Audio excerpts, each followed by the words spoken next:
You're taught that the leader's inner circle was a group of loyal followers doing whatever he commanded, but that's far from the truth. There were 5 key reasons these people not only enabled him, but amplified his worst ambitions. Each man's loyalty, rivalry, and obsession turned personal ambition into instruments of unimaginable terror. Heinrich Himmler built an empire of death from a bodyguard unit of just 280 men, and at the same time, Joseph Goebbels controlled every newspaper, radio broadcast, and film shown in Germany. Meanwhile, Hermann Göring commanded the Air Force while stealing art worth billions, and alongside him in the power structure, Martin Bormann decided who could speak to Hitler and who couldn't. In addition, Albert Speer organized factories where 12 million people worked like slaves. But the dark truth most documentaries miss is that the leader didn't need to order every crime because his inner circle did something far more dangerous. To win Hitler's favor, they competed to prove their loyalty by building personal empires and pushing policies to the extreme.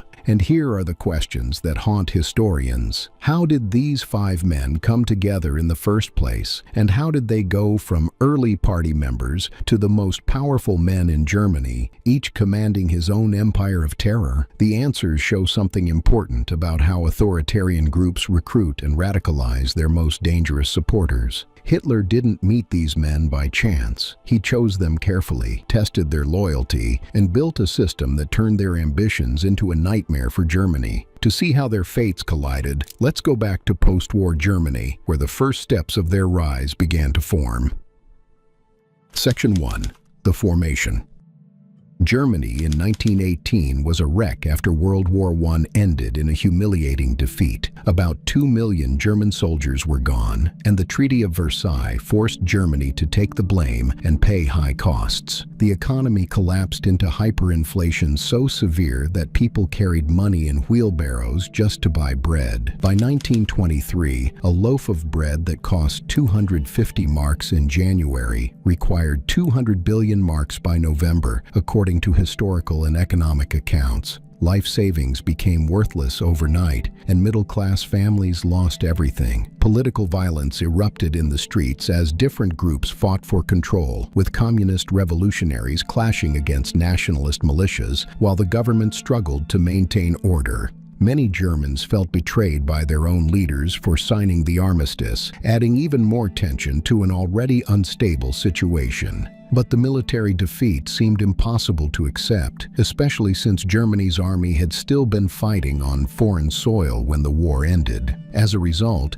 many soldiers believed they had been stabbed in the back by politicians and civilians rather than defeated by enemy forces. This chaos created the perfect conditions for Adolf, the leader's rise. Although he was just another angry veteran in 1919, bitter about Germany's defeat, he soon found a new outlet when he joined a tiny political group in Munich called the German Workers' Party. Despite having fewer than 100 members when he arrived, the group became the starting point of his transformation. That's when Hitler discovered he had a gift for public speaking. When he spoke in beer halls about Germany's humiliation and the need for striking back, people listened as his audiences grew larger with every speech. Historian Ian Kershaw explained that these early rallies slowly turned him from a fringe agitator into a magnetic public figure, and the growing crowds made his message stronger while more men gathered around him. These were not random followers drawn in by his presence alone, since he was carefully choosing the people he wanted closest to him. He wanted men who showed complete personal devotion to him, shared his extreme nationalist and racial beliefs without hesitation, and had skills he could use as he tried to build influence. Above all, he demanded obedience with no room for questions. The leader was not simply building a political party, because he was shaping a loyal circle that would follow him at every step and carry out his decisions without resistance. Each man went through a close evaluation before being accepted into this inner group. This selection process shows how authoritarian movements identify and develop the people who help them rise. And it also shows how his trusted circle later strengthened his harshest plans until they formed a well-organized system of cruelty. The situation in Germany after World War I created conditions where extremist movements could flourish. Historical records document that political instability was constant throughout the early 1920s, and the new democratic government known as the Weimar Republic struggled as pressure came from both the left and the right. Communist groups attempted revolution as they hoped to establish a Soviet-style government, and uprisings in Berlin and Munich in 1919 were put down with force. Meanwhile, nationalist groups rejected democracy entirely and pushed for a return to strict one-man rule. Economic conditions made everything worse, since the Treaty of Versailles required Germany to pay enormous reparations to the Allied powers. These payments reached 132 billion gold marks, which was about 3 times the country's yearly economic output and far beyond what Germany could manage. Germany could not pay such amounts while trying to rebuild its broken economy, so the government printed more money in an attempt to meet its obligations, and this step-by-step process set off hyperinflation that destroyed the value of the currency and wiped away the savings of millions of families. Historical accounts describe people using worthless paper money to cover their walls because it cost less than real wallpaper, and workers often wanted payment twice a day since their wages lost value within hours. The middle class, which had long been the backbone of German society, saw its sense of stability collapse. This created deep resentment against the Weimar government. Many Germans blamed democratic politicians for signing the Treaty of Versailles, and they saw the acceptance of war guilt and reparations as a deep national betrayal. Nationalist groups promised to restore Germany's honor and power, which helped them gain more support during this troubled period. Political violence became routine, and the killing of government officials happened often, while street battles between communist and nationalist groups were common in major cities. Because of this constant unrest, the government appeared unable to maintain order or give even basic security to the public. Into this chaos stepped Adolf Hitler, at first only one voice among many angry nationalists. He had served in World War I as a corporal in the 16th Bavarian Reserve Infantry Regiment, and he earned the Iron Cross First Class in 1918, a rare award for someone of his rank that gave him military standing. In October 1918, a British gas attack temporarily blinded him and sent him to Passawak Military Hospital, and he was still recovering when Germany surrendered on November 10,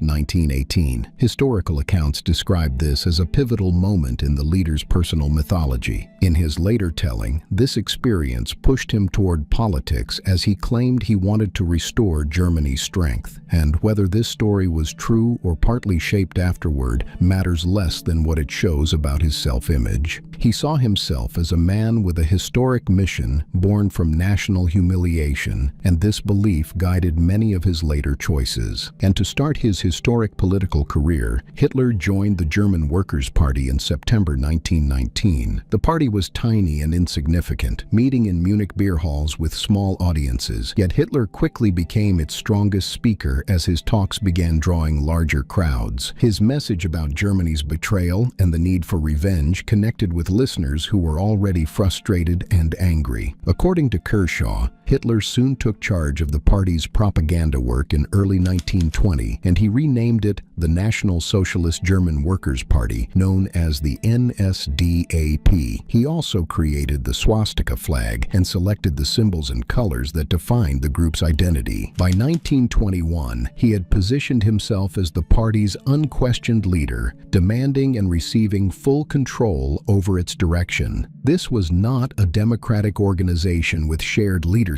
because it functioned as his personal tool from the start. The party grew steadily during the early 1920s, and membership rose from a few hundred to several thousand. The message appealed to Germans who felt humiliated by defeat, threatened by communist revolution, and let down by democratic politicians who they believed had failed them. But the leader understood that speeches alone were not enough, since real political success needed skilled men who could organize, plan, and take action. He needed specialists who could manage specific tasks, and he wanted complete loyalty from people who had real abilities that could help him rise further. That's when he began systematically identifying and recruiting these men. Hitler did not build his inner circle through accident or friendship, since he used a clear system to choose the men who would serve him without question. This approach shows how authoritarian movements identify and shape their most dangerous enablers. The first criterion was absolute personal devotion, and he often tested potential members by giving them difficult tasks to see how they reacted. He measured their enthusiasm through actions rather than words, and only those who proved themselves through real effort earned his trust. The second criterion was shared beliefs, because the leader wanted men who truly accepted extreme nationalism and racial theories. Opportunists could have short-term value, yet only genuine believers stayed committed when conditions became difficult. The third criterion was useful skills. Hitler looked for people with specific abilities, which meant he wanted someone who could organize a paramilitary force, someone who understood propaganda, and someone who could manage day-to-day administration. Each recruit offered something distinct. The fourth criterion was a willingness to use force, since he understood that political power in the chaotic Weimar Republic often depended on physical action. He wanted men who would not hesitate to intimidate opponents, join street fights, or take part in unlawful acts when ordered. Historians Richard Evans and Ian Kershaw explain that the leader applied these criteria step by step, giving potential members more serious duties and watching how they handled responsibility. He noted who stayed loyal during setbacks and who began to waver, and these observations shaped his final choices for the inner circle. This created a selection pressure favoring extremism. Men who suggested moderation appeared weak, and anyone who questioned orders seemed disloyal, which meant the inner circle attracted people who showed commitment through actions that grew more radical over time. The men who would become Hitler's inner circle came from very different backgrounds, ranging from educated intellectuals with university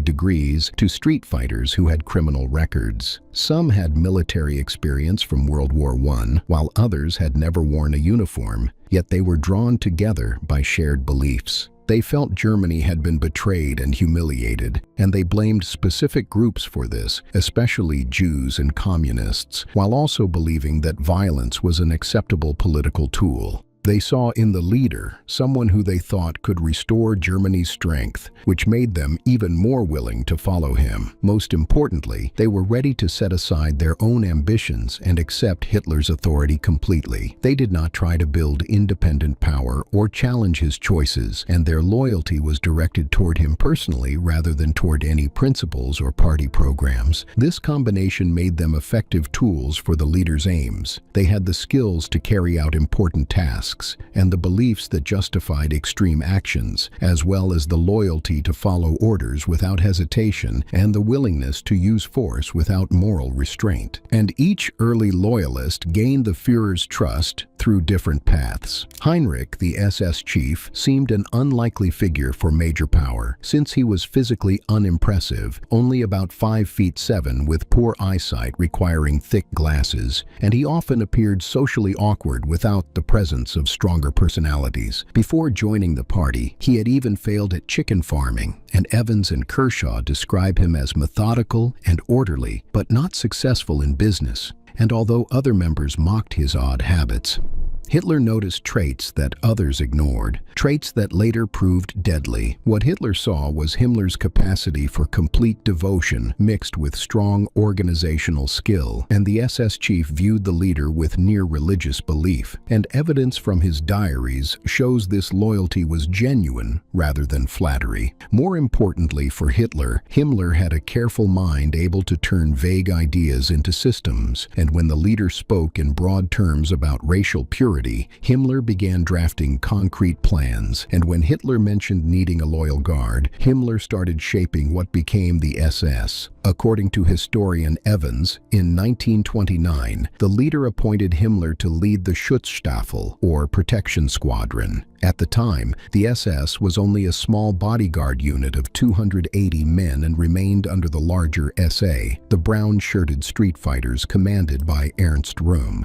Himmler immediately began transforming the SS with fanatic dedication. He personally interviewed every new member, and he created strict racial and physical requirements that all applicants had to meet. He designed elaborate ceremonies and distinctive black uniforms, which made SS members feel special and set apart from ordinary party members. Within just a few years, Himmler transformed the tiny unit of 280 men into a powerful organization with thousands of members, and the SS set stricter standards than the SA, demanding proof of Aryan ancestry going back generations, higher physical abilities, and more intensive training. Evidence shows the SS chief established membership rules, including minimum height requirements, specific facial features, and extensive documentation of family lineage, so anyone who could not prove their racial purity was rejected, no matter their skills or experience. This exclusivity created a strong group identity, and SS members saw themselves as a racial elite who believed they were Germany's most loyal and capable defenders.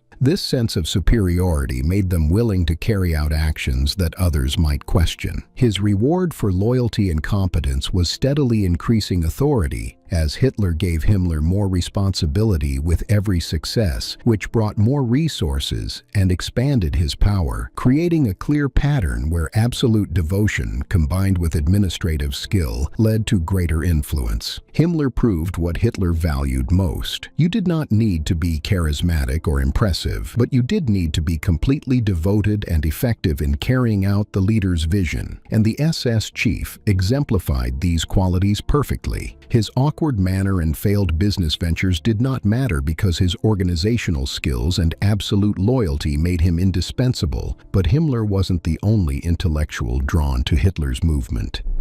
Another educated man would prove even more effective at shaping public opinion and influencing mass psychology. Joseph Goebbels came to the leader as a failed writer and intellectual, searching for meaning and recognition, and he found a cause that consumed him completely while giving him the propaganda skills to promote Hitler's most extreme visions. Goebbels had earned a doctorate in literature from Heidelberg University in 1921, and Kershaw notes that his dissertation focused on 19th-century romantic drama. He had literary ambitions and saw himself as an artist and intellectual, yet the cultural establishment rejected him. He had written plays, poems, and novels, but publishers refused his work repeatedly, and theaters would not stage his plays, leaving him without a place in the literary world. He also carried deep resentment over a clubfoot from childhood that left him with a permanent limp, and this physical disability, combined with professional failures, created a lasting bitterness as he believed Germany's cultural elite had unfairly excluded him. When Goebbels discovered the party in the mid-1920s, he finally found purpose. Yet it is telling about the leader's skill in manipulation that Goebbels did not start out fully loyal to Hitler, since he initially supported a different faction led by Gregor Strasser, but Hitler knew about Goebbels' divided loyalty. Instead of pushing the propaganda chief aside, Hitler worked to win him over by inviting Goebbels to meetings, praising his writing, and giving him the appreciation he never received from the cultural world. Through this steady attention, Hitler turned Goebbels into one of his most devoted followers, and Evans and Kershaw note that by 1926, the change was complete, with Goebbels writing diary entries that showed near worship.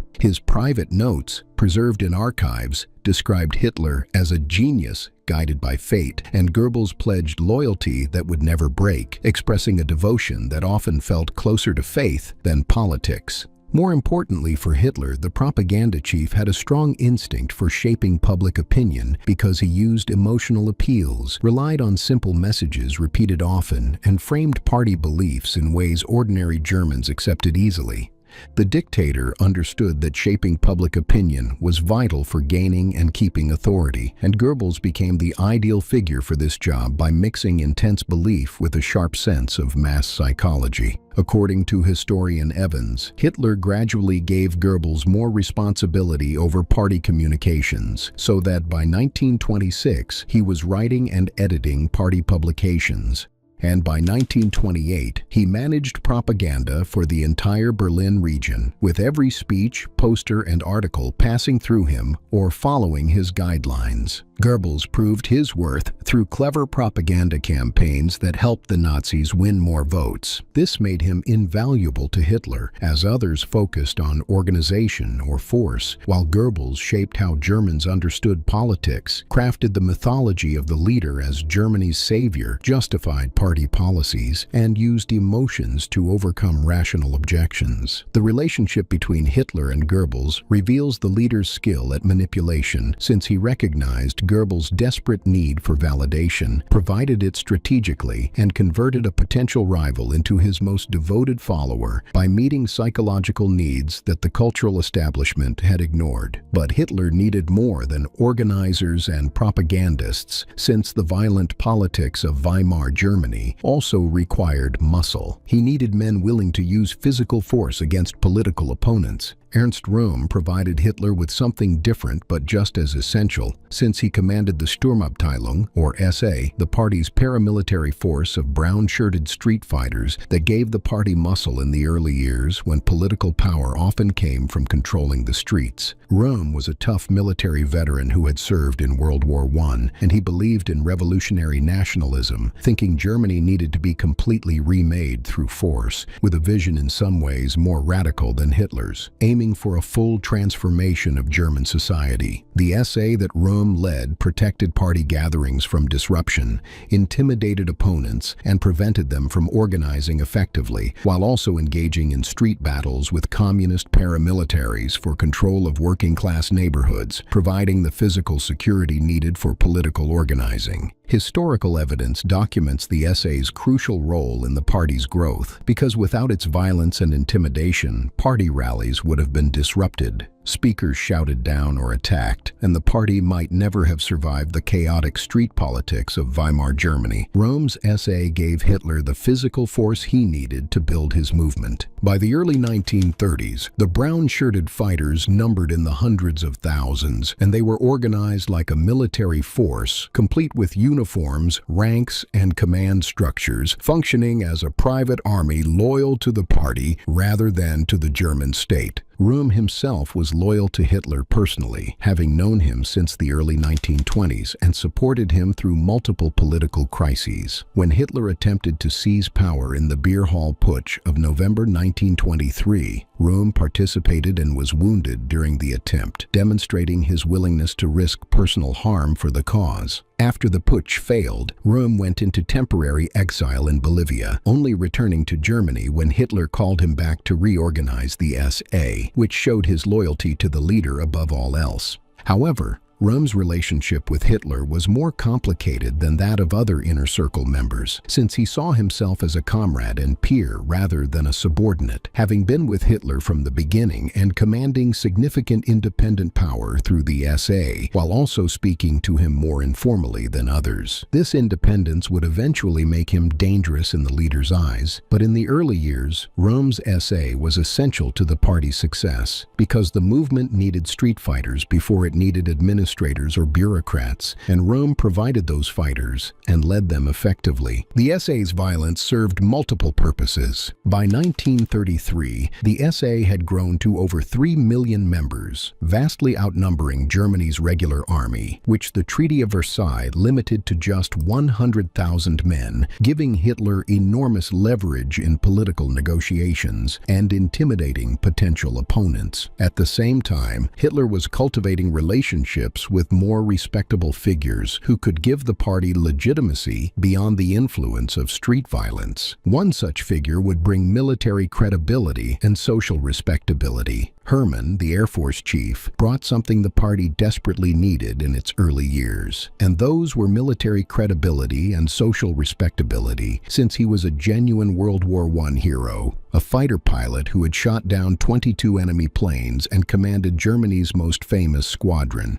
Göring came from an aristocratic family with ties to Germany's upper classes, as his father had been a colonial administrator and diplomat, and Göring himself had grown up in castles and moved in elite social circles, which gave him access to people who would not have listened to Hitler or other party leaders. When the Air Force chief joined the party in 1922, he provided the movement with something it had lacked, because people who might have dismissed Hitler as a rabble-rouser took the party more seriously upon seeing a decorated war hero like Göring supporting it. According to Kershaw, Göring used his social connections to raise money for the party and introduce Hitler to wealthy donors, bringing respectability to a movement many Germans had long seen as thuggish and extreme, and signaling that the Nazis were no longer just street fighters, but a rising political force. The Air Force chief also proved his loyalty through violence and sacrifice. In 1923, when Hitler attempted to seize power through the beer hall putsch, Göring was beside him, and when police opened fire on the party march through Munich, he was seriously wounded by a bullet in the groin, which caused lasting pain and permanent injury. He had to flee Germany to avoid arrest after the failed putsch, spending years in exile, first in Austria and then in Sweden, and during his recovery from the wound, he became dependent on morphine that doctors had prescribed for pain, struggling through difficult times and gaining weight.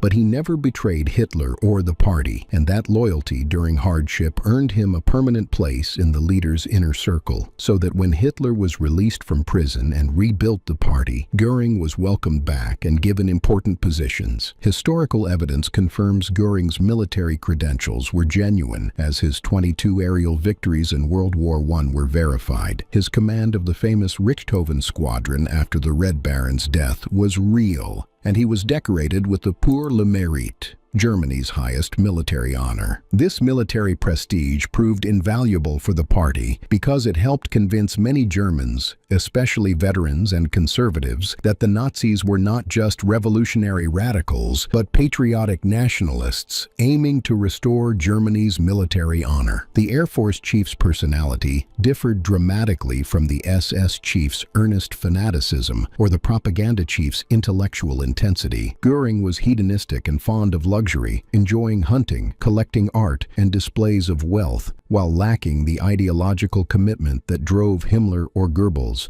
and appearing motivated more by opportunity, power, and personal enrichment. But this did not make him less valuable to Hitler, because Göring served different purposes than the true believers. His social connections gave access to money and influential people. His military reputation lent credibility with conservatives and veterans, and his readiness to use force showed he would do whatever Hitler required. Each of these men offered the leader something he needed, with Himmler providing organizational genius and absolute devotion, Goebbels offering propaganda skill and ideological fanaticism, Röhm supplying paramilitary muscle and street fighting ability, and Göring contributing military credibility and social connections. Their characters and ambitions were completely different, yet they all served Hitler's purposes, demonstrated absolute loyalty when tested, and proved willing to commit illegal acts and use force when ordered. By the early 1930s, the leader had assembled a powerful inner circle where each member commanded his own domain, had proven his loyalty and usefulness, and brought specific skills to the growing party movement. But the inner circle's structure was about to be tested in the most dramatic way possible. By 1934, a crisis was building that would define how the inner circle operated for years to come, because Hitler had been Germany's leader for about a year and a half, achieving power through elections, political maneuvering, and intimidation, yet now faced a serious problem with the organization that had helped him rise. Röhm's SA had grown to over 3 million members, making it larger than Germany's regular army, which the Treaty of Versailles limited to just 100,000 men, and creating tension over the paramilitary forces' role. Röhm was giving speeches about continuing the party revolution, suggesting that the SA might take over or merge with the military, and envisioning a people's army that could fundamentally transform German society. Germany's professional army generals grew extremely nervous about this development, seeing the SA as a threat to their institutional power and professional identity, and making it clear to Hitler that they would not support him if he allowed the SA to challenge the regular military. The leader faced a difficult choice because he needed the support of the traditional military to secure his power and pursue long-term goals of rearmament and war, as the generals commanded the professional expertise and resources necessary to build a modern military. But Röhm was an old friend who had been with him from the beginning. The SA had helped Hitler rise to power through years of street fighting, and Röhm was one of the few people who addressed Hitler informally with the familiar "du" rather than the formal "Sie," which meant their relationship went back over a decade and gave Röhm a unique influence in the party. According to Kershaw, Hitler made his decision quickly and brutally, ordering a purge of the SA leadership on June 30th, 1934, an operation that became known as the Night of the Long Knives and would define the inner circle's loyalty and structure. SS troops under the SS chief's command and regular army units carried out the operation, arresting Röhm and dozens of other SA leaders across Germany, and while many were shot immediately without trial, others were imprisoned briefly before being killed. Röhm was shot in his cell on July 1st after he refused to commit self-harm when given the opportunity, and over the next several days, the purge spread beyond just SA leaders as Hitler took the chance to remove other potential opponents and settle old scores. Conservative estimates suggest that at least 85 people were killed during the purge, although some historians believe the number reached several hundred, and the exact total remains uncertain because many bodies were disposed of secretly and records were purposefully destroyed. The Night of the Long Knives wasn't just a political purge. It was the leader's message to his inner circle and to all party officials that he would eliminate anyone, no matter how loyal, no matter how long their service, especially if they threatened his authority, and the lesson was learned thoroughly by those who survived. The purge sent a crystal clear message showing that loyalty alone was not enough to guarantee survival. As Kershaw notes, even Röhm, who had been with Hitler from the very beginning, who had fought beside him and shared prison after the beer hall putsch, could be eliminated without hesitation if Hitler perceived him as a threat. No one was truly safe, and no past service could guarantee future protection. Only current usefulness and complete submission to the leader's authority mattered, which meant that the purge demonstrated Hitler's willingness to remove even his oldest friends and comrades if they stood in his way. This created an atmosphere of fear and competition that would characterize the inner circle from that moment forward, so every member understood they survived only as long as they remained useful and absolutely loyal, and any hint of independent power or questioning of the leader's decisions could be fatal. The purge also showed the system that Hitler was purposely creating. Himmler and the Air Force chief had actively encouraged Hitler to move against Röhm, and they had provided intelligence about supposed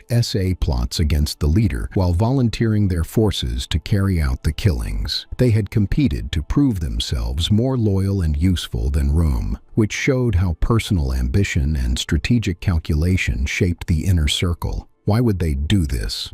The answer was simple and harsh. Eliminating Röhm and weakening the SA increased their own power. The SS chief's SS could expand into the space left by the diminished SA, while Göring could strengthen his position by helping remove a rival, as noted by Kershaw. The inner circle members were already competing with each other for the leader's favor and for influence within the party system, and Hitler was using that competition intentionally to maintain control. He had set them against each other on purpose, making loyalty and usefulness the ultimate currency in the party hierarchy. After the purge, the real structure of party power became clear. Hitler did not want a unified chain of command with clear hierarchies and defined responsibilities. Instead, he preferred personal empires that competed for his favor, and that competition would push the Third Reich toward increasingly radical policies. The Night of the Long Knives established the operating principles for Hitler's inner circle: compete to prove your loyalty, demonstrate usefulness through extreme action, never question the leader's authority, and recognize that no one was safe if they threatened his power. These principles would govern the inner circle for the next 11 years until the regime's final collapse. Hitler now began formally assigning portfolios and building the system that would define the regime. After the purge, he gave each inner circle member specific domains of authority, but he did something unusual on purpose by never clearly defining where one man's authority ended and another's began. This was not accidental or poor management. It was the leader's strategy for maintaining total control, because as long as his inner circle competed for his approval, none of them could challenge his his power, and that competition pushed the regime toward policies that became more and more deadly. The formation of the inner circle was complete. Each man had been selected, tested, and proven. Each had his domain and ambitions, and each understood the rules of survival, which were absolute loyalty, continuous competition, and demonstrating commitment through extreme action. However, selection and position alone were not enough to explain what would come next. These men brought their own beliefs, obsessions, and ideologies to their roles, and while Hitler provided the framework, each inner circle member interpreted and intensified party beliefs in his own way. Knowing what they believed is essential to understanding what they did, because these beliefs were not just surface decorations, but shaped the actions that defined the regime. It was the engine that drove their actions, justified their crimes, and transformed personal ambition into systematic abuse and cruelty, rooted in the idea of a superior race. Section 2. The ideology.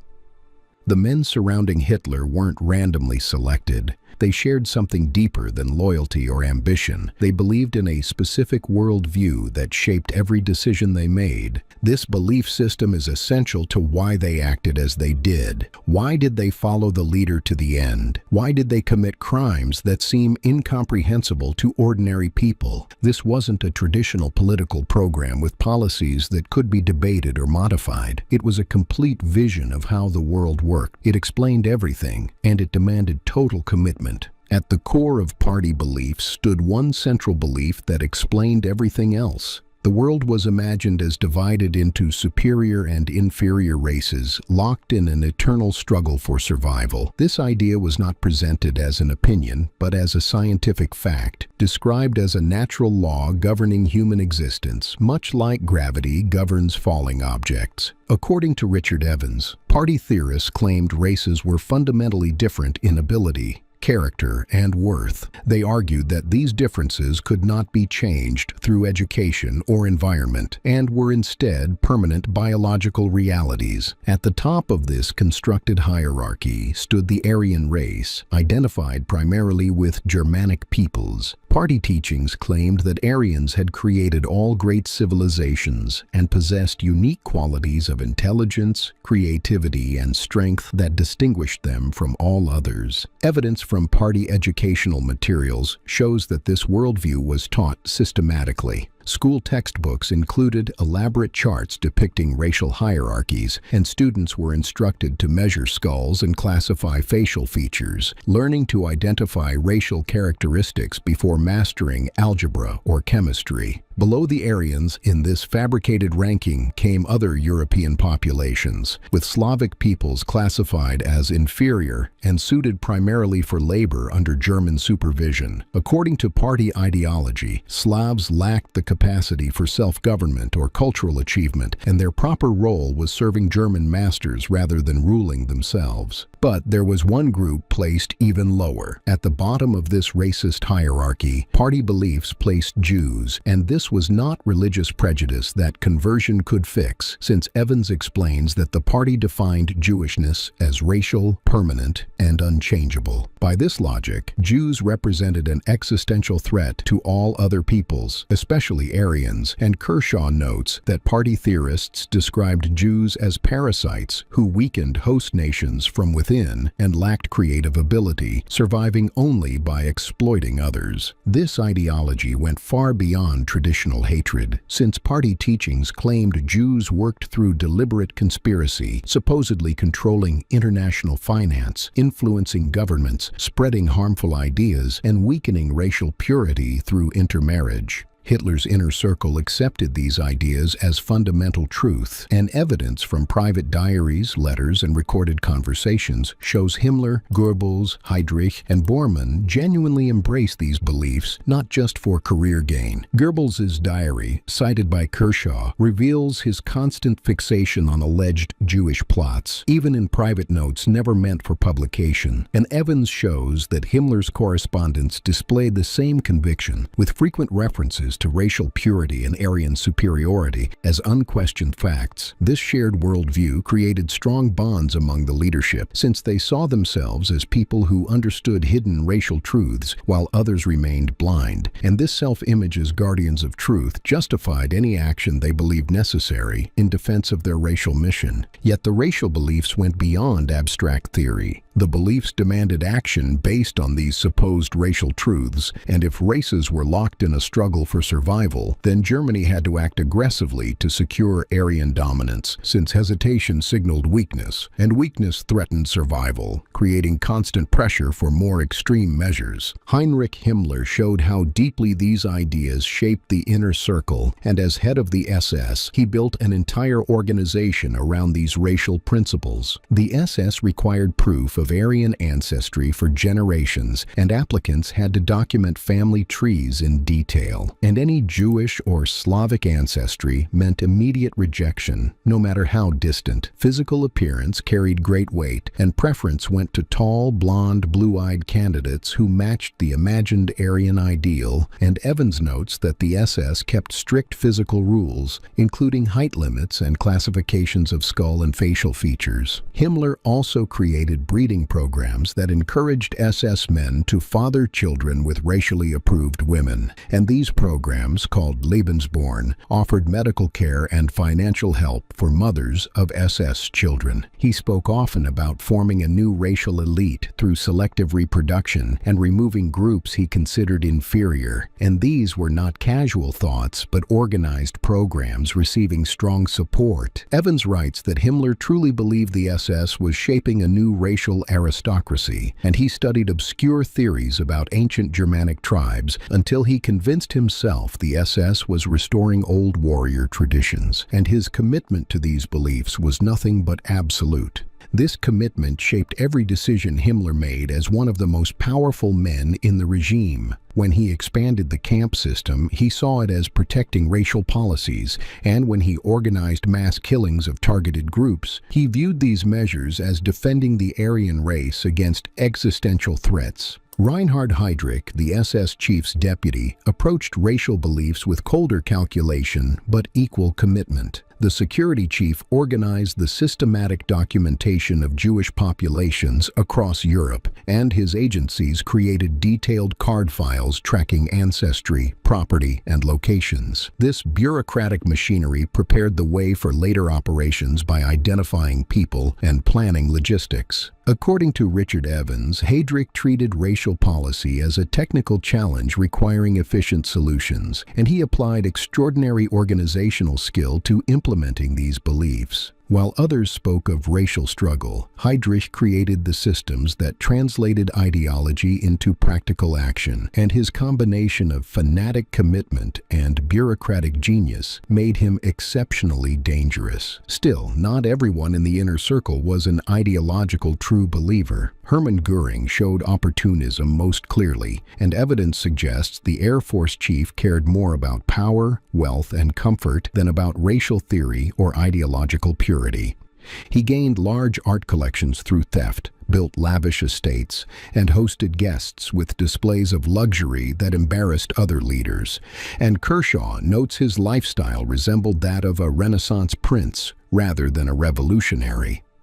His anti-Semitism was real, but more traditional and economic than racial, and he joined eagerly in seizing Jewish property, treating harsh measures as a chance for personal enrichment. Private conversations recorded by observers show he found extreme ideological talk dull, often joking about Himmler's mystical interests while showing little interest in racial theory.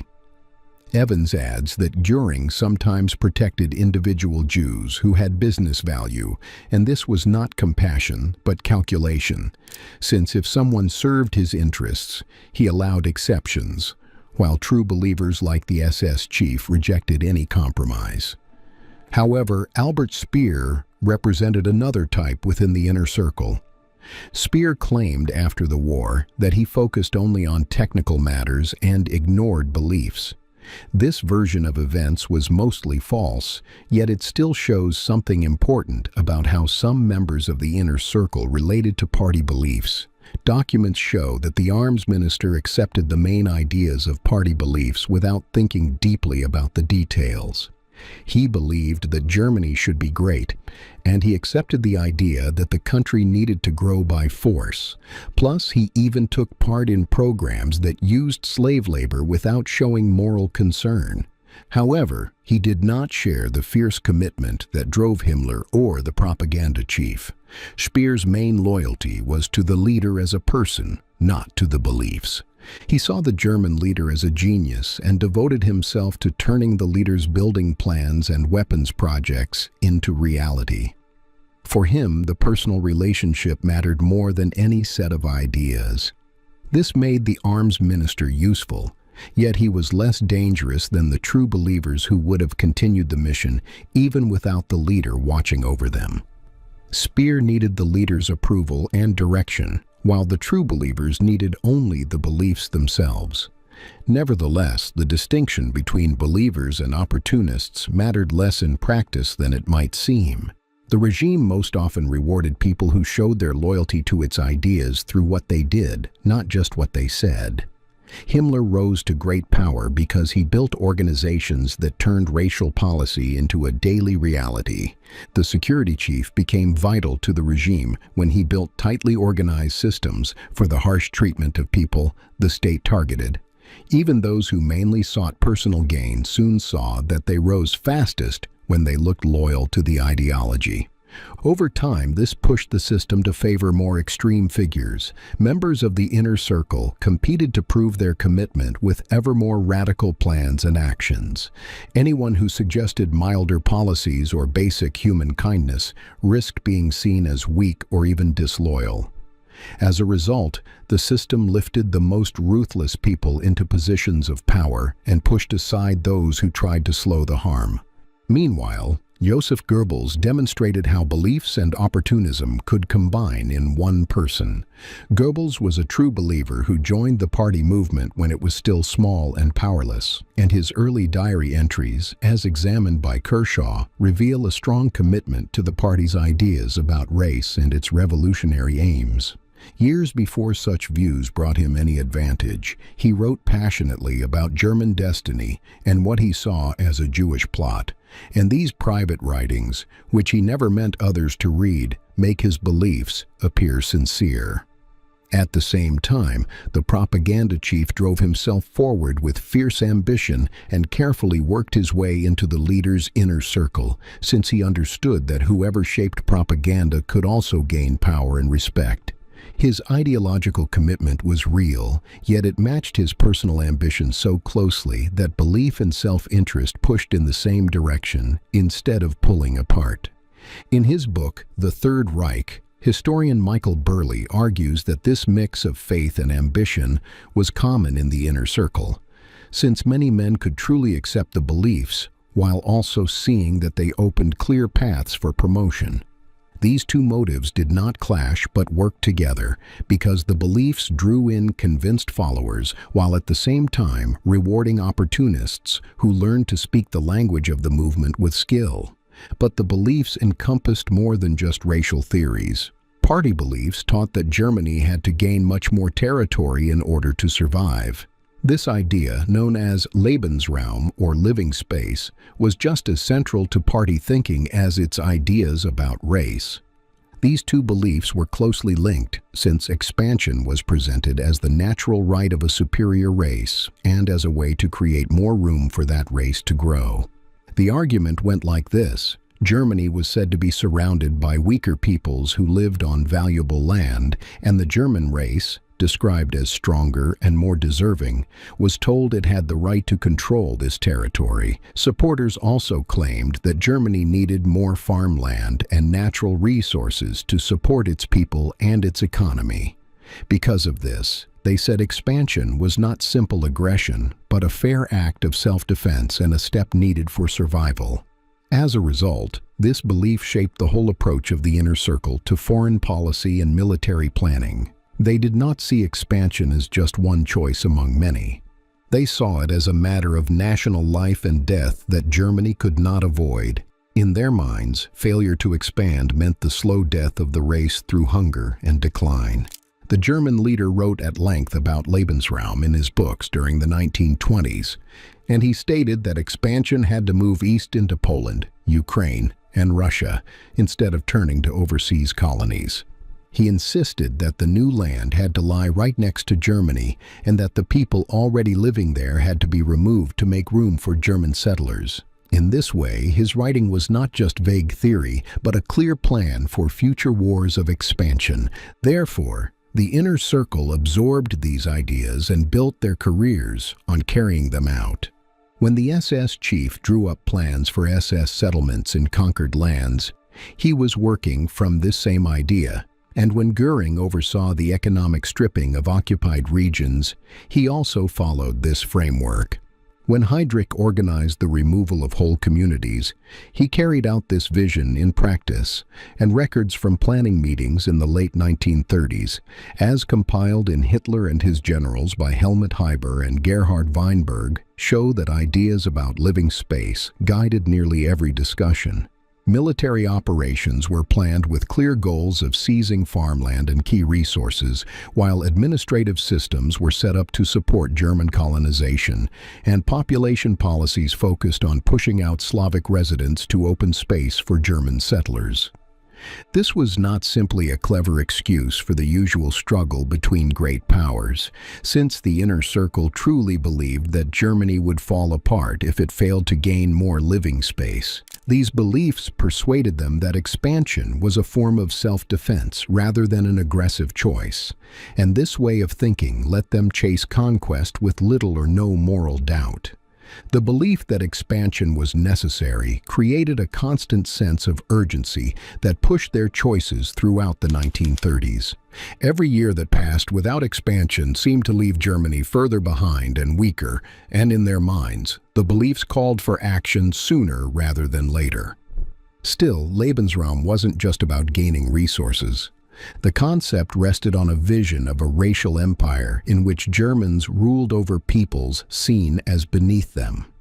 In this vision, the beliefs did not imagine that conquered groups would ever become equal citizens. Instead, it set out a clear order with Germans as masters and Slavs reduced to servants.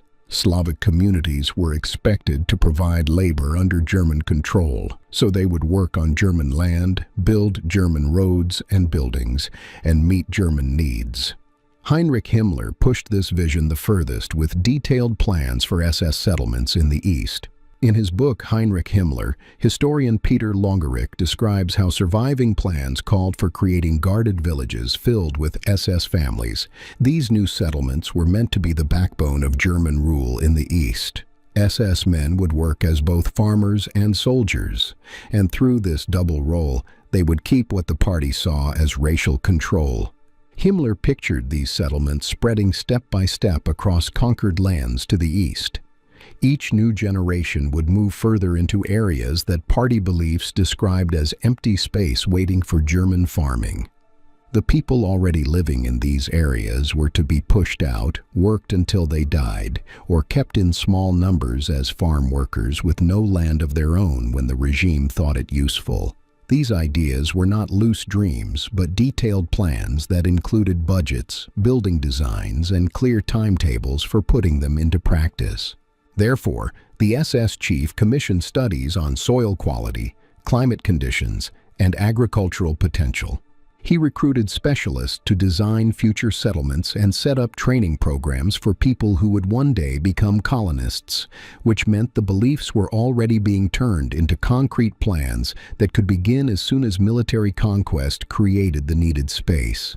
Alfred Rosenberg, another member of the Inner Circle, served as the chief ideologist and worked to create intellectual support for expansion, and in his book, The Myth of the 20th Century, he wrote at length about what he believed was Germany's historic mission to colonize the East.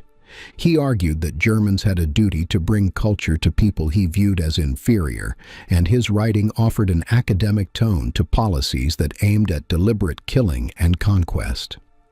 According to historian Richard Overy, Rosenberg became Reich Minister for the occupied Eastern Territories in 1941, a role that placed him in charge of large areas taken from the Soviet Union. He tried to put the ideological vision into practice, but struggled with everyday administration, which showed how the regime often rewarded strong ideological loyalty even when a person lacked real skill. The expansion beliefs also created broad agreement inside the inner circle, even when its members fought each other fiercely for power, resources, or attention from the leader. Yet despite these rivalries, they agreed on the main goals. Germany must move east, and then the groups they labeled as inferior had to be pushed into a lower position, and the living space had to be taken and held, no matter the cost. However, beliefs included more than racism and expansion. Party beliefs described communism as a mortal enemy that had to be wiped out, and this idea became tangled with hateful beliefs about Jews in a twisted line of reasoning. The party's theory claimed that communism was a Jewish creation meant to weaken and control other peoples, and in this distorted worldview, fighting communism and fighting Jews became the same struggle. The German leader built his early political rise on fierce anti-communist appeals, and the movement began as one of many right-wing groups battling communist organizations in Germany after World War I. Street fights between the movement and communist paramilitaries often took place during the 1920s and early 1930s, and this long record of violence shaped the party's identity, attracting followers who feared a communist takeover. Members of the inner circle were chosen partly for their anti-communist reputations, and Goebbels had written at length against communism even before joining the German leader. Himmler formed the SS with the idea that it would be a force trained to combat communism, and Heinrich built his career by tracking and targeting Communist Party members and anyone linked to them. However, the party version of anti-communism went far beyond normal political opposition. Mainstream conservatives disliked communist economic ideas and revolutionary tactics since they opposed collectivization and state control of property and feared that violent uprisings would lead to chaos and mob rule. The party, however, taught that communism was part of a sweeping racial plot that threatened Germany's very existence, and this end-of-the-world framing made any form of compromise or peaceful coexistence impossible. Its beliefs claimed that Jews had created communism to break nations from within and had encouraged class conflict and international unity to weaken what they saw as racial awareness. Communist groups were cast as tools of Jewish control, which meant that fighting communism also required fighting Jewish influence wherever the party believed it appeared. This belief shaped nearly every part of inner circle thinking, since they saw danger everywhere because their ideology told them that a Jewish communist plot was always present and endlessly threatening. This fearful worldview allowed them to approve harsher and harsher actions against those they suspected, since anyone who supported communist ideas became a racial traitor in their eyes, and anyone who questioned German nationalism became a possible agent of what they saw as a Jewish plot. The 1939 German-Soviet Pact created a brief moment of cooperation with the communist-led Soviet Union, but their beliefs told the inner circle that this agreement was only a short pause. A final clash between the regime and communist Russia was certain because their ideology demanded it, so the pact served as a temporary convenience rather than any real reconciliation. When Germany launched its attack on the Soviet Union in 1941, the inner circle treated the campaign as an ideological fight to wipe out an enemy rather than a normal military conflict. Consequently, the invasion orders explicitly called for destroying the communist system. They demanded the removal of the Soviet elite and told soldiers to see the fighting as a clash between two opposing worldviews, which made the war in the East far more brutal than other fronts. Yet hateful beliefs about Jews stood even closer to the core of party ideology than anti-communism, since these ideas formed the base for nearly everything else the movement taught. Party beliefs placed Jews at the center of a sweeping conspiracy theory meant to explain all the problems of the modern world, and this was not the older religious form of prejudice that could be eased through conversion. Instead, the party pushed a racial idea that treated Jewish identity as permanent and biological, so even a person who converted to Christianity remained Jewish under the movement's racial rules. The beliefs also gave Jews enormous hidden power in their worldview despite their small numbers, claiming that Jews secretly guided international finance, manipulated democratic governments, shaped cultural life, and promoted what the movement called degenerate art and ideas. Every modern trend the regime disliked was blamed on supposed Jewish influence, and democracy, capitalism, communism, modern art, jazz music, and abstract thinking were all described as parts of a single Jewish plot. As a result, this conspiratorial thinking served important psychological functions for the inner circle. It offered simple answers to difficult problems and pointed to clear enemies, turning complex political and economic issues into what the movement claimed was a direct racial struggle. If Germany struggled with its economy, the movement blamed Jewish bankers, and if other nations opposed German expansion, it insisted that Jewish politicians were controlling them, creating an enemy that seemed easy to understand and responsible for every danger. Inner Circle members accepted anti-Semitic conspiracy theories, though each added his own twists, and Goebbels became especially fixated on the idea that Jews controlled the world of news and culture. He believed his propaganda work pushed back against what he saw as Jewish lies with what he called German truth. And his diaries show a steady focus on Jewish influence, along with fierce hatred that grew stronger over the years. Himmler folded anti-Semitism into his broader racial worldview, treating Jews as a biological danger to what he called Aryan purity, and he set up wide-reaching studies of Jewish family backgrounds. He also built large bureaucratic systems to track Jewish communities across Europe, blending ideological hatred with tightly organized record-keeping. The security chief, meanwhile, handled anti-Semitism with his usual focus on efficiency and viewed the harsh treatment of Jews as an administrative task that required orderly, step-by-step solutions. Then he organized the infamous Wannsee Conference in 1942, where party officials coordinated the final solution. His mix of anti-Semitic beliefs and strong bureaucratic skill made him extremely dangerous, since he could plan a brutal act with the same careful focus he used when organizing filing systems. Historical evidence, including diaries and letters examined by Kershaw, shows that the Inner Circle's anti-Semitism was genuine rather than something created only for political gain, and private writings and recorded conversations reveal steady and intense hatred toward Jews. These men were not pretending to hate Jews for advantage. They truly believed the conspiracy stories and saw themselves as fighting what they imagined was a life-or-death racial struggle. This level of ideological commitment allowed them to carry out crimes that otherwise seem impossible to understand, since once they believed Jews were plotting to destroy their race, any act against them felt like self-defense. The beliefs created a false moral framework that turned ordinary prejudice into policies of deliberate killing, making mass killings seem not only acceptable but necessary and even righteous in their eyes. Yet beliefs weren't static but evolved over time. The beliefs did not stay fixed, but grew more extreme throughout the 1930s, and the Inner Circle began competing to suggest harsher policies in order to show their loyalty.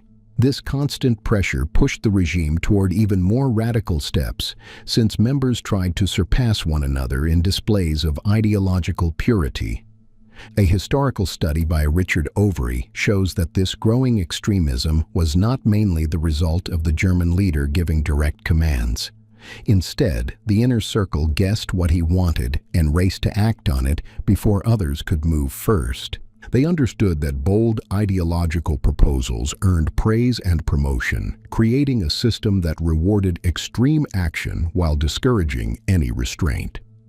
The SS chief and Heydrich became clear examples of this competitive radicalization, and as harsh treatment of Jewish communities increased during the 1930s, each man tried to offer broader measures than his rivals. Heydrich helped organize the 1938 night of widespread attacks that shattered synagogues and Jewish-owned shops across Germany, and this show of ideological loyalty raised his standing within the inner circle. Himmler answered by tightening SS control over the camp system and suggesting more step-by-step methods for targeting Jewish populations, which showed how both men mixed sincere belief with rivalry. They also competed for power and influence, and together these forces drove policy toward growing levels of brutality. As a result, this competitive dynamic meant the regime lacked meaningful brakes on radicalization. In normal political systems, different factions hold each other in check, since cautious voices usually slow the pace while radicals push for action, and the final policy comes from negotiation between these sides. The regime removed this balance entirely because anyone who suggested moderation or simple human concern instantly looked weak or untrustworthy. Its beliefs treated compromise as betrayal and saw restraint as fear, and inner circle members quickly learned to avoid any remark that might sound gentle or not fully committed. This produced an atmosphere where only the harshest proposals received attention, and Joseph Goebbels, the propaganda chief, showed clearly how this competition worked. All through the 1930s, Goebbels kept widening the reach of anti-Jewish propaganda, making it more forceful and more widespread, and each new campaign pushed further than the one before it. Every new step in propaganda was crafted to prove Goebbels' loyalty to the ideology and to display his own skill, and records studied by Kershaw show that he constantly feared rivals who might weaken his standing. He understood that others in the inner circle were watching for any sign of doubt or lack of commitment, and this fear drove him to make stronger public statements and policy suggestions that no one could challenge as too mild or too cautious. And in 1939, after the war, the competitive radicalization had accelerated. The wartime emergency gave leaders a reason to approve measures that might have seemed far too extreme in peacetime, and inner circle members saw this opening and rushed to push long-planned ideological programs into action. When Germany invaded Poland in 1939, racial policy was put into practice on a huge scale almost at once, and within weeks, SS units were carrying out killings of Polish intellectuals, priests, and community leaders. These brutal acts were not directed step by step from Berlin. They grew from local SS commanders competing to prove their ideological loyalty by striking quickly at people they labeled racial enemies. Himmler praised these actions and allowed commanders wide freedom to continue, sending a strong message through the SS that extreme action earned approval while any sign of delay raised suspicion. What shocked observers one year became accepted the next, and measures that once seemed unthinkable slowly turned into routine policy through this ongoing escalation. Nevertheless, beliefs alone didn't make the mass atrocity inevitable.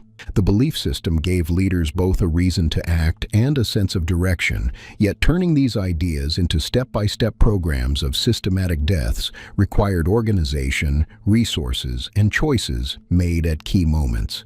The inner circle's ideological commitment made them willing to support deadly programs, but carrying them out demanded a large bureaucratic structure and steady, ongoing effort.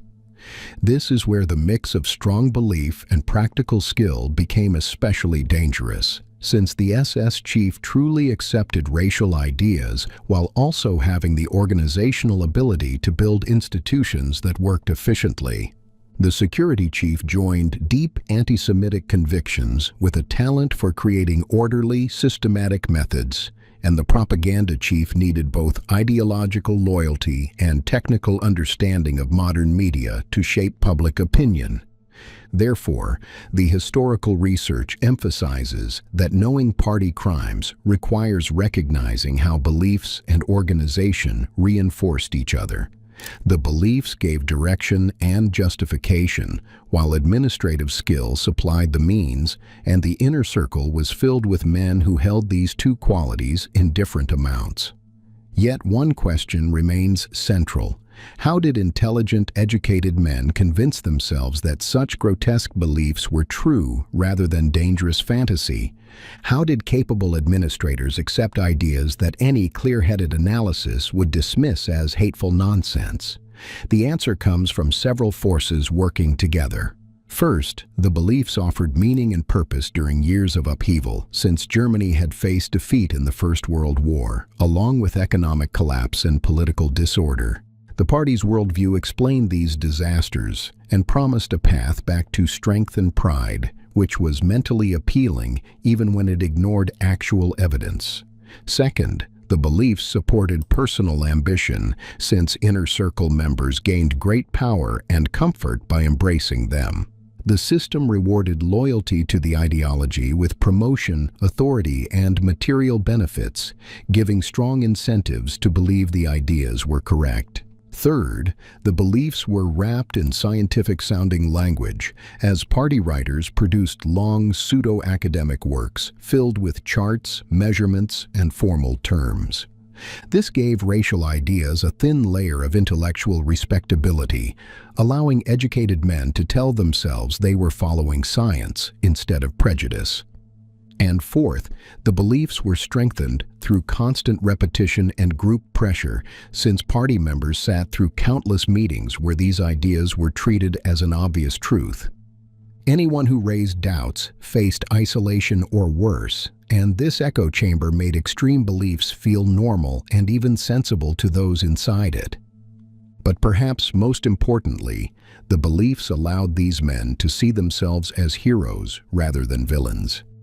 They told themselves they were not committing crimes, but defending their race, and they insisted they were not harming innocent people, but fighting what they believed was a threat to civilization. The beliefs turned killing into a mission and cruelty into something they claimed was necessary, and this mental shift became central to how the inner circle operated. Without this mindset, these men would have been ordinary criminals driven by greed or hatred, but with it, they viewed themselves as ideological fighters convinced their cause was righteous. The inner circle's beliefs were not decoration for ambition, but the driving force behind their choices, and understanding those beliefs is necessary to understand their actions. Because these beliefs turned rivalry into oppression and competition into systematic deaths, the ideology gave them both permission and purpose, allowing the leader's closest followers to build the machinery behind these deadly acts. Yet beliefs alone only created the possibility for such harm, since turning that possibility into reality required power, organization, and steady, ruthless action. And this is where the inner circle's expanding empires come into view and where the death toll begins rising into the millions. Section 3. The Empires. By the late 1930s, Hitler's inner circle had built large structures that became personal empires, far more powerful than normal offices, and each exercised wide and frightening authority. This system revealed the regime's true shape because the German leader rejected a normal hierarchy and ruled through rival power centers, keeping his subordinates competing with one another instead of challenging him. This design pushed the inner circle to fight for influence, rewarded bold action, and punished hesitation, which drove party policies toward increasingly extreme results. Heinrich Himmler, the SS chief, oversaw the most alarming empire, and what began in 1929 as a guard of 280 men grew into a state within a state answering only to Himmler and the dictator. Historical studies show that the SS first served mainly as a rally guard inside the larger SA, yet Himmler quickly separated it by raising membership demands, requiring proof of ancestry, tightening physical standards and training, and adopting uniforms that made SS members instantly recognizable. By 1933, when the German leader became chancellor, the SS had about 52,000 members, and although still smaller than the SA, it was far more disciplined, more loyal, and more committed to the belief system.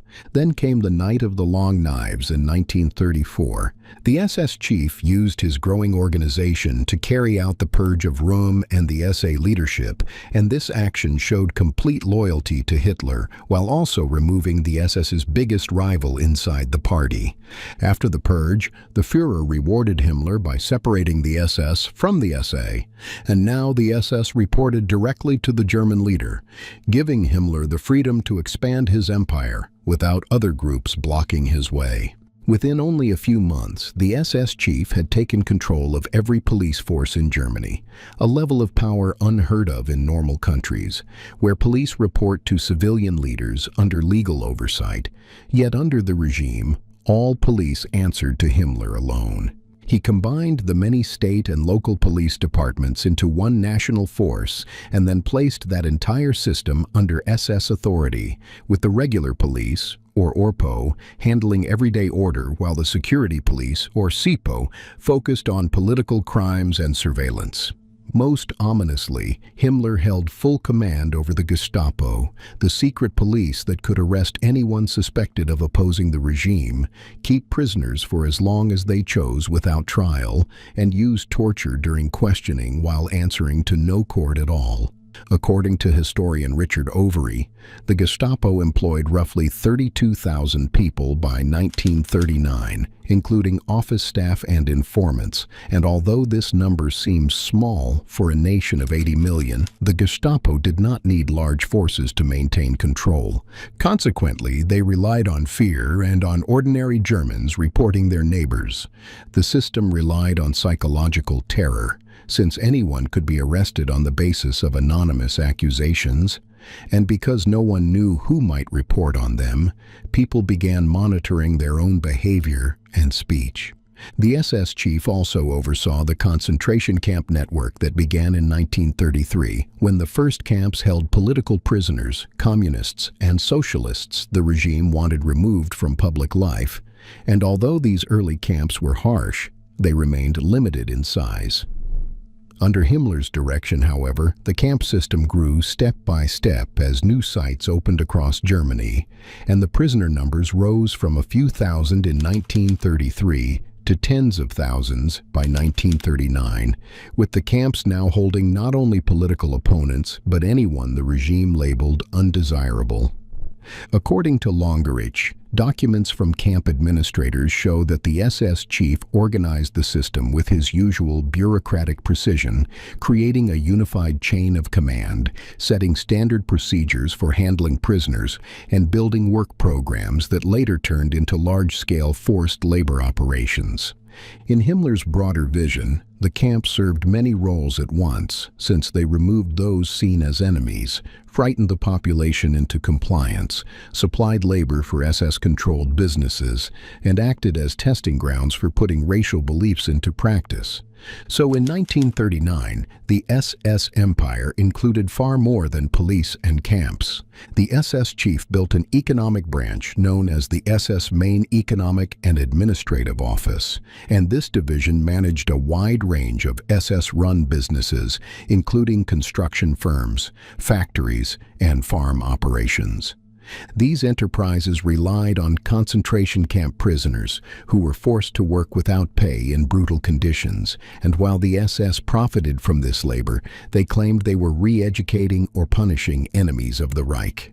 According to Longerich, the SS also created its own fighting units known as the Waffen-SS, which served as combat forces separate from the regular armed forces, fought beside Wehrmacht troops, yet kept their own command system and answered directly to Himmler.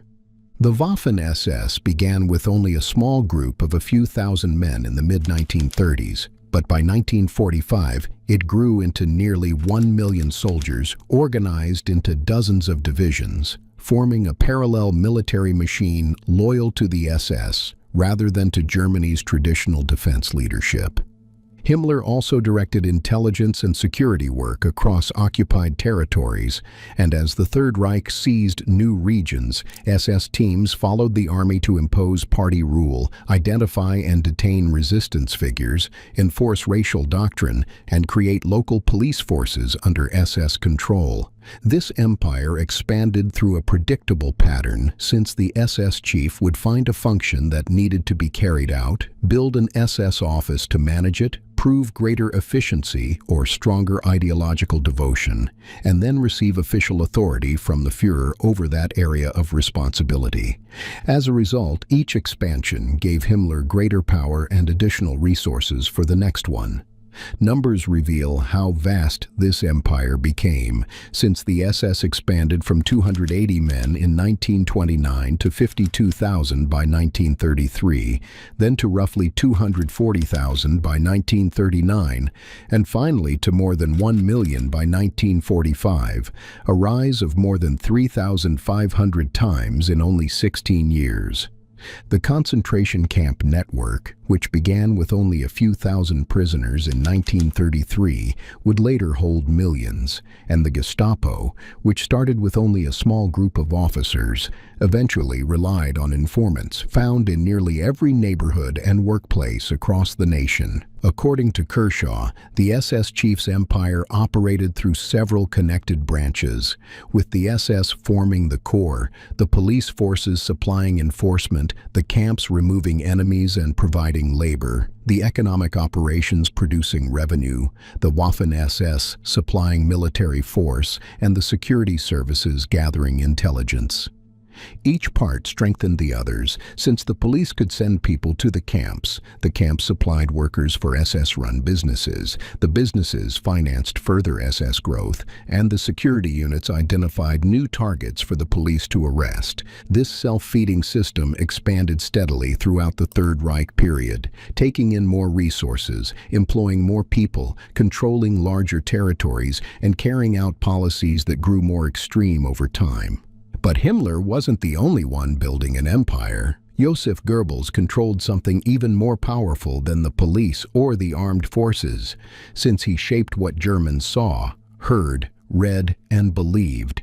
And his propaganda empire directed public opinion while building support for the regime. When the Führer made him Minister of Public Enlightenment and Propaganda in March 1933, he granted Goebbels broad authority over media, culture, and public communication across the nation. According to Kershaw, Goebbels moved quickly to expand control, and within months he created the Reich Chamber of Culture, a network that divided German cultural life into 7 groups overseeing press, radio, theater, music, literature, film, and visual arts. Every journalist, actor, musician, writer, filmmaker, and artist had to join the proper chamber, and since membership required ministry approval, anyone labeled politically unreliable or racially unacceptable could be blocked from working.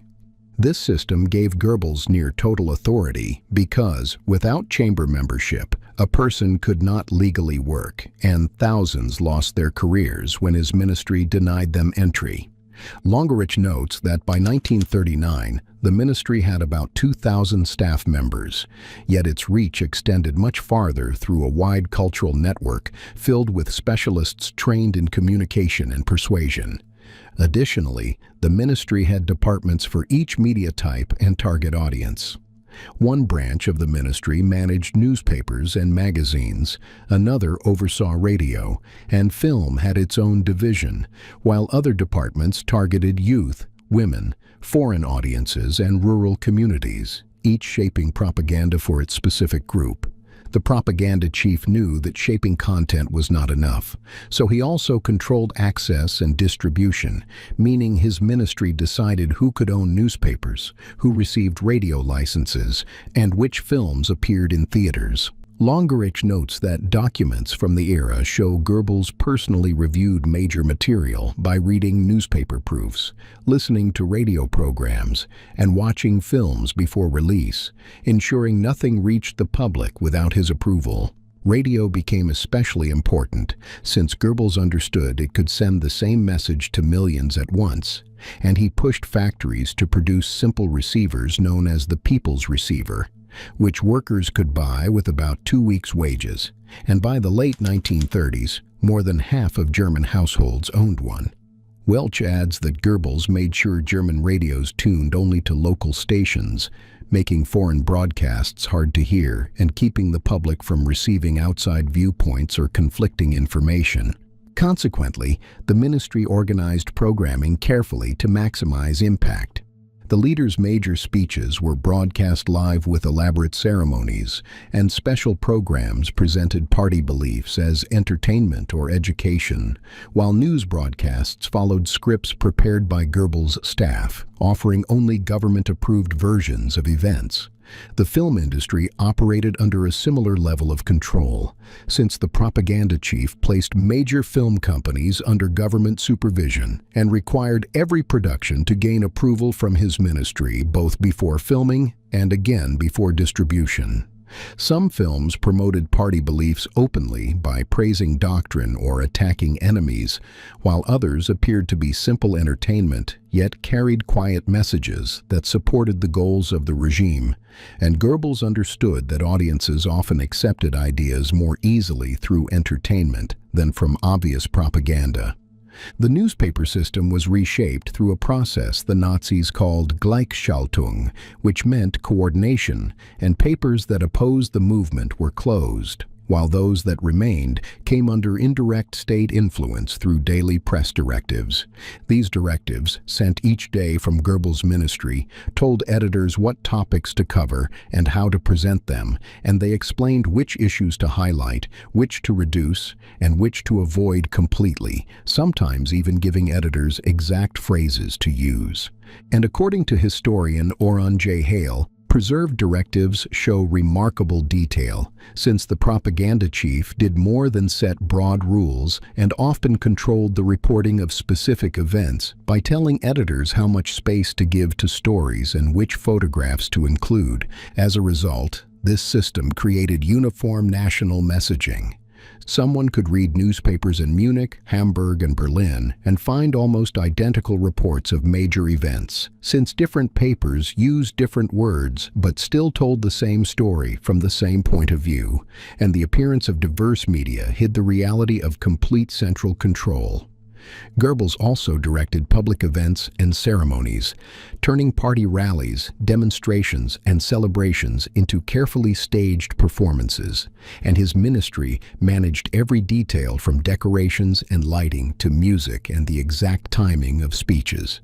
The famous Nuremberg rallies showed this method most clearly, because these huge gatherings brought hundreds of thousands of people together for days of speeches, ceremonies, and military displays, and every element was arranged in advance for maximum emotional effect. In his book Inside the Third Reich, architect Albert Speer described working closely with Goebbels on the design of these rallies, with Speer creating dramatic features such as the Cathedral of Light, where searchlights pointed toward the sky to form tall columns, while the propaganda chief scripted the program so that tension rose steadily toward the leader's final speech. The propaganda empire also reached into nearly every part of daily life. Since schools used textbooks approved by the Goebbels ministry, theaters showed only approved plays, bookstores sold only approved literature, museums displayed only approved art, and loudspeakers in streets and workplaces broadcast approved programs. Overall, numbers reveal the empire's comprehensive reach. According to propaganda historian David Welch, by 1939, the propaganda ministry controlled all 4,700 newspapers and magazines published in Germany, supervised every radio station that reached German listeners, regulated all 3,000 film theaters across the country, and oversaw about 2,000 stages that presented live performances. The ministry budget grew from almost nothing in 1933 to hundreds of millions of Reichsmarks each year by the late 1930s, and this money paid not only for staff wages but also for huge propaganda campaigns that used every form of media the regime could reach. Goebbels' empire worked through both rewards and punishment, since artists who cooperated received funding, publicity, and important commissions, while those who resisted lost the chance to work, faced social exclusion, or were sent to concentration camps. The system did not require the propaganda chief to read or watch everything himself because his aides learned what he wanted and carried out his wishes inside their own departments, and over time, the bureaucracy became self-regulating as everyone understood what would happen if they strayed from the expected line. Meanwhile, a different kind of empire was taking shape. Hermann Göring, the Air Force chief, built an empire rooted in military strength and economic exploitation, and as commander of the Luftwaffe and overseer of economic planning, he controlled both the nation's air force and large parts of its industrial capacity. The leader appointed Göring to command the Luftwaffe when it was first presented to the public in 1935, and this decision made sense because he had served as a World War I fighter pilot, which gave him real combat experience and strong military knowledge. According to Overy, Göring moved quickly to expand the Air Force with enormous ambition, and he began this work at a moment when the Treaty of Versailles had fully banned Germany from keeping military aircraft, which meant the Luftwaffe had to grow from almost nothing in the mid-1930s. By 1939, it had grown into one of the most powerful air forces in the world, and this transformation happened with remarkable speed as Göring created aircraft factories, training centers, and air bases across the country, while also recruiting pilots, mechanics, and support workers who filled out the growing service. He then organized squadrons and developed tactical plans that shaped how these forces would operate once the fighting began. Numbers help show how dramatic this rise was, since in 1935 the nation had only a few hundred military aircraft, most of them trainers or converted civilian planes, yet by 1939, the Luftwaffe possessed roughly 4,000 operational aircraft that included modern fighters, bombers, and support planes. Furthermore, the force included highly trained aircrew with extensive practice. German pilots gained valuable combat experience during the Spanish Civil War when the Luftwaffe sent units to support Franco's forces, and this early fighting allowed the Air Force to test tactics and uncover equipment problems before the nation's own conflict began. The Air Force chief's military empire gave him enormous prestige and influence, and the Luftwaffe became a visible symbol of the Reich's strength and rapid rearmament. Its public displays at rallies and air shows impressed people across the nation and also caught the attention of foreign observers, since air power represented modern technology and modern authority. However, Göring's reach extended far beyond commanding the Air Force, because in 1936 the Führer appointed him head of the four-year plan, and this role gave him broad authority over economic planning and industrial production. This appointment created overlapping responsibility with other state ministries that officially managed economic policy. Yet in practice, the Air Force Chief's Year Plan Office could overrule other agencies and decide which industries received resources, which projects moved forward, and how the economy should be shaped. According to historian Adam Tooze, Göring used this authority to build a massive economic empire, and the four-year plan created large state-owned industrial operations, including the Hermann Göring Works, which became one of the biggest industrial groups in Europe. Additionally, this company controlled coal mines, iron ore production, steel mills, and armaments factories. It employed hundreds of thousands of workers, and it produced materials that were essential for military rearmament. And it also made the Air Force chief personally wealthy through schemes that diverted profits and resources for his own benefit. According to Overy, Göring gained vast personal wealth during the party period, and he built several elaborate estates, including Hall, a large hunting lodge filled with stolen art and luxury goods. His collections contained paintings taken from Jewish owners and from countries that had fallen under German control. The economic empire worked partly as a real industrial system and partly as a tool for systematic plunder. And whenever the Nazi regime conquered new territory, the Air Force Chief's economic network followed the fighting forces to seize valuable assets. His agents intelligence identified factories, raw materials, art collections, and financial holdings in occupied regions, and they moved these assets under German control, often sending them into enterprises that Göring controlled either directly or through the four-year Plan Office. In occupied Poland, France, and other nations, Göring's economic empire stripped these regions of their wealth. As factories were taken apart and moved to the Reich, raw materials were shipped to German industries, and art and valuables were stolen and distributed among party leaders, with the Air Force chief keeping the finest pieces for himself. But the numbers reveal the scale of this plunder. Historical estimates noted by WWII suggest Göring personally gained an art collection worth tens of millions of Reichsmarks, mostly through theft, and the Hermann Göring works grew to employ more than 600,000 workers by 1941, while the four-year Plan Office controlled parts of the German economy valued at billions of Reichsmarks. The Air Force chief's empire also extended into the Reich Forest Office, which supervised the nation's forests and hunting preserves. And although this appeared to be a minor position, it gave Göring authority over large areas of land and natural resources, while also feeding his strong love of hunting. By contrast with the SS chief's ideological fanaticism or the propaganda chief's focus on shaping public opinion, Göring's empire reflected his hedonistic personality, and he enjoyed luxury, display, and personal comfort while building a system that served the Führer's goals for military strength and economic control. Adding to this, the Luftwaffe took part in every major German military campaign, and the four-year Plan Office mobilized the nation's industry for war production, while the economic exploitation of conquered regions supplied resources that supported German fighting forces. And together, these elements meant the Air Force chief's empire contributed greatly to the party's military success in the early years of the conflict. However, both military and economic empires had serious weaknesses. The Luftwaffe was created for short and aggressive campaigns that supported ground forces, and it lacked long-range heavy bombers needed for planned warfare, while also being unable to recover from heavy losses during long conflicts.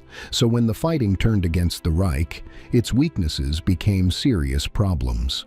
The economic empire depended on plunder and forced labor instead of efficient industrial organization, and it produced overlapping authorities and competing agencies, while Göring's personal corruption pushed resources away from military needs and toward private luxury, and these flaws grew more visible as the conflict continued. Even so, in the late 1930s and the early war years, the Air Force chief's empire appeared successful, since the Luftwaffe dominated the skies across Europe, and the economic system seemed to operate smoothly, and Göring himself stood second only to the Führer in rank and public importance. His empire gave him authority that rivaled Himmler's in a different sphere, since the SS chief controlled security and fear while Göring controlled military force and industrial production. And where Himmler built his empire on ideological devotion, the Air Force chief built his on military prestige and economic direction, as both men fought for resources, influence, and the leader's approval. This rivalry was exactly what Hitler wanted, because as long as Himmler and Göring competed with each other, neither could rise high enough to challenge him, and their struggle kept them focused on blocking one another rather than forming any united opposition. Meanwhile, a fourth empire was growing quietly in the shadows, built on something seemingly mundane, but ultimately essential to party control. Martin Bormann, the party manager, built his empire differently from the SS chief, the propaganda chief, or Göring, and although he commanded no police, armies, media, or economic planning, he gained influence over something quieter but equally powerful, since he controlled paperwork, procedures, and access to the leader. He joined early, worked upward through the party bureaucracy, stayed out of the spotlight, and handled administrative tasks behind the scenes. Yet this modest image hid determined ambition, and while Hess held the title of deputy, he was disorganized and distracted by unusual ideas, leaving Bormann to run the administrative machinery in practice. When Hess flew to Scotland on his unauthorized mission in May 1941, the leader removed him and placed Bormann in charge of the party chancellery, which only formalized what was already true. Since Bormann had managed the system long before the title became official, this position gave him wide authority, and although the party and government were technically separate, they merged completely in daily practice, since many officials held roles in both areas, and decisions in one sphere shaped the other, allowing Bormann to control finances, supervise regional leaders, manage personnel, and direct all communication reaching the Führer. Kershaw notes that Bormann handled large volumes of paperwork each day as he organized the documents that kept the system operating, and this was not empty bureaucracy, but the machinery of control, because these papers included proposals, appointments, budget requests, and reports from every level of the hierarchy. Ultimately, Bormann decided which documents Hitler saw and in what order. He summarized long reports into short notes, and he added recommendations on which proposals should move forward. He also arranged meetings while deciding who would receive time with the leader, and this gatekeeping role gave Bormann enormous influence. As a result, anyone who wanted to present an idea to the Führer increasingly had to go through the party manager first, and anyone who hoped for a meeting found that Bormann controlled the schedule, and even letters sent to the leader passed through Bormann's hands as he decided whether they reached Hitler at all. This rise did not come from a sudden seizure of authority, because it developed slowly as the party manager made himself more useful each day, and he accepted administrative tasks that others avoided, stayed near the leader's headquarters while others traveled, and remained available whenever the Führer needed something handled. Kershaw notes that Hitler valued Bormann's efficiency and caution, since the dictator disliked paperwork and routine administrative matters, and Bormann managed these responsibilities with steady competence while avoiding unnecessary interruptions, which made the leader depend on his services. By the early 1940s, Bormann had become one of the most powerful men in the regime, even though he held no traditional position of might, and while he commanded no troops or police forces and controlled neither media nor industry, he controlled the process and the access that shaped how the entire system functioned. Therefore, the administrative empire functioned through the party manager's complete mastery of the party bureaucracy. He understood every regulation and procedure and knew the duties of each party official, which let him speed up actions he supported, slow those he disliked, and reward or punish people through simple administrative choices. The reach of his authority was enormous, since the party chancellery employed thousands who handled the constant flow of documents, and regional offices reported directly to him, while hundreds of officials held positions because of his backing. Although less visible than the SS chief's security network or the Air Force chief's military machine, his empire remained essential because ideology shaped the regime's goals, while administration kept it operating each day. He also controlled large financial resources from party dues, business donations, and party enterprises, allowing him to support programs he favored and weaken those he opposed, which strengthened his influence through financial control. Kershaw notes that Bormann used this position to wage steady bureaucratic battles, and when the SS chief or Göring sought access to the Führer, Bormann could delay or assist them, frame their proposals positively or negatively, and either support or obstruct their need for party cooperation. He clashed frequently with Göring, whom he viewed as corrupt and self-indulgent, and as the Führer grew more isolated, Bormann's gatekeeping role became even more important, and by 1945, He was among the last in the final bunker, staying at his post because his power depended entirely on the survival of the party system. Ultimately, the administrative empire's importance is often underestimated. It lacked the dramatic visibility of police terror or military conquest, yet it formed the essential infrastructure that made everything else possible. Since terror needed bureaucratic systems to process prisoners, the armed forces needed administration to move supplies, and propaganda needed organized distribution to reach its audiences. Bormann's empire supplied this structure and acted as the connective tissue of the party state, because it turned the leader's vague wishes into direct orders, coordinated rival agencies, and kept records that documented the regime's crimes, making it one of the most crucial yet least visible empires. One final empire completed the inner circle's control, and it became especially deadly because it combined industrial efficiency with total disregard for human life. Albert Speer entered the inner circle through the leader's passion for monumental buildings, and as a young architect, he impressed the Führer by completing designs quickly and skillfully. Longerich notes that Speer's staging for the 1934 Nuremberg rally, with searchlights forming tall columns of light, deeply impressed the dictator, and this cathedral of light became one of the most famous images of party spectacle. The leader gradually gave Speer larger projects, including the vast plan to rebuild Berlin as Germania,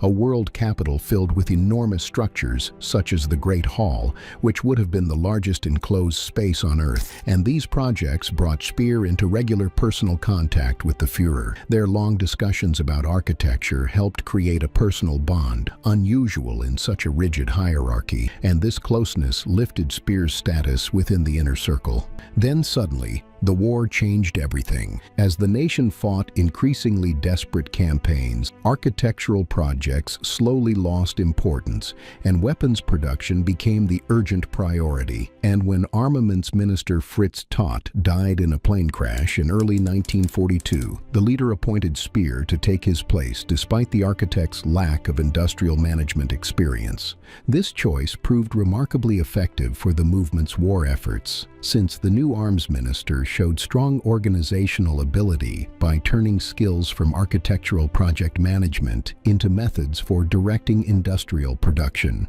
As a result, he reorganized the Reich's armaments industry with surprising speed for greater efficiency. Overy notes that documents from the period show Speer's approach depended on rational planning and tighter central direction, and he reduced the number of different weapon models so factories could mass-produce standard designs, while also coordinating production across many sites, streamlining decisions, and removing administrative barriers. The results were significant, since armaments production grew sharply under the arms minister's direction, even though the nation faced Allied bombing and shortages of resources. Some historians note that the scale of these increases has been debated and may have been overstated because Speer later shaped parts of his own story. Yet tank production still rose between 1942 and 1944. Aircraft output more than doubled, and ammunition production increased even more. These gains came at a time when the country was losing the conflict and suffering heavy air attacks, and the arms minister's organizational ability kept German forces supplied with weapons and ammunition far longer than many observers believed possible, and this extended the Reich's ability to continue fighting. Overall, the production empire Speer built was enormous in scale. By 1944, millions worked in industries shaped by Speer's authority, and while more than 12 million people were forced into labor across the Reich, the arms minister was one of its major users, drawing on German factory workers, civilians taken from occupied regions, and prisoners from camps, and the entire system depended on forced labor. Longerich shows that Speer directly expanded these programs by working with the SS chief to place concentration camp prisoners in factories, and by negotiating with Fritz Sauckel, who ran forced labor efforts. to secure more workers from occupied territories. The Arms Ministry also oversaw huge construction projects built by prisoners, including underground factories meant to shield production from Allied bombing, and tens of thousands died in these sites because of brutal conditions, starvation, and mistreatment. The production empire relied on strict organization, and Speer created a system of committees and rings that managed different weapons and supplies, which allowed rapid problem-solving, quick shifts of workers and materials, and fast relocation when bombing destroyed factories, keeping production moving with surprising speed. Ultimately, numbers reveal the production empire's massive output. Overy notes that German war production in 1944 exceeded production in 1941, even after years of bombing and lost territory, and the nation produced about 40,000 aircraft in 1944 compared to about 11,000 in 1941, while tank output rose from around 5,000 in 1941 to more than 19,000 in 1944. This increase kept German fighting forces supplied far longer than Allied leaders expected, and it prolonged the conflict and led to millions more deaths. And in this way, Speer's organizational ability directly extended the regime's capacity to continue the war.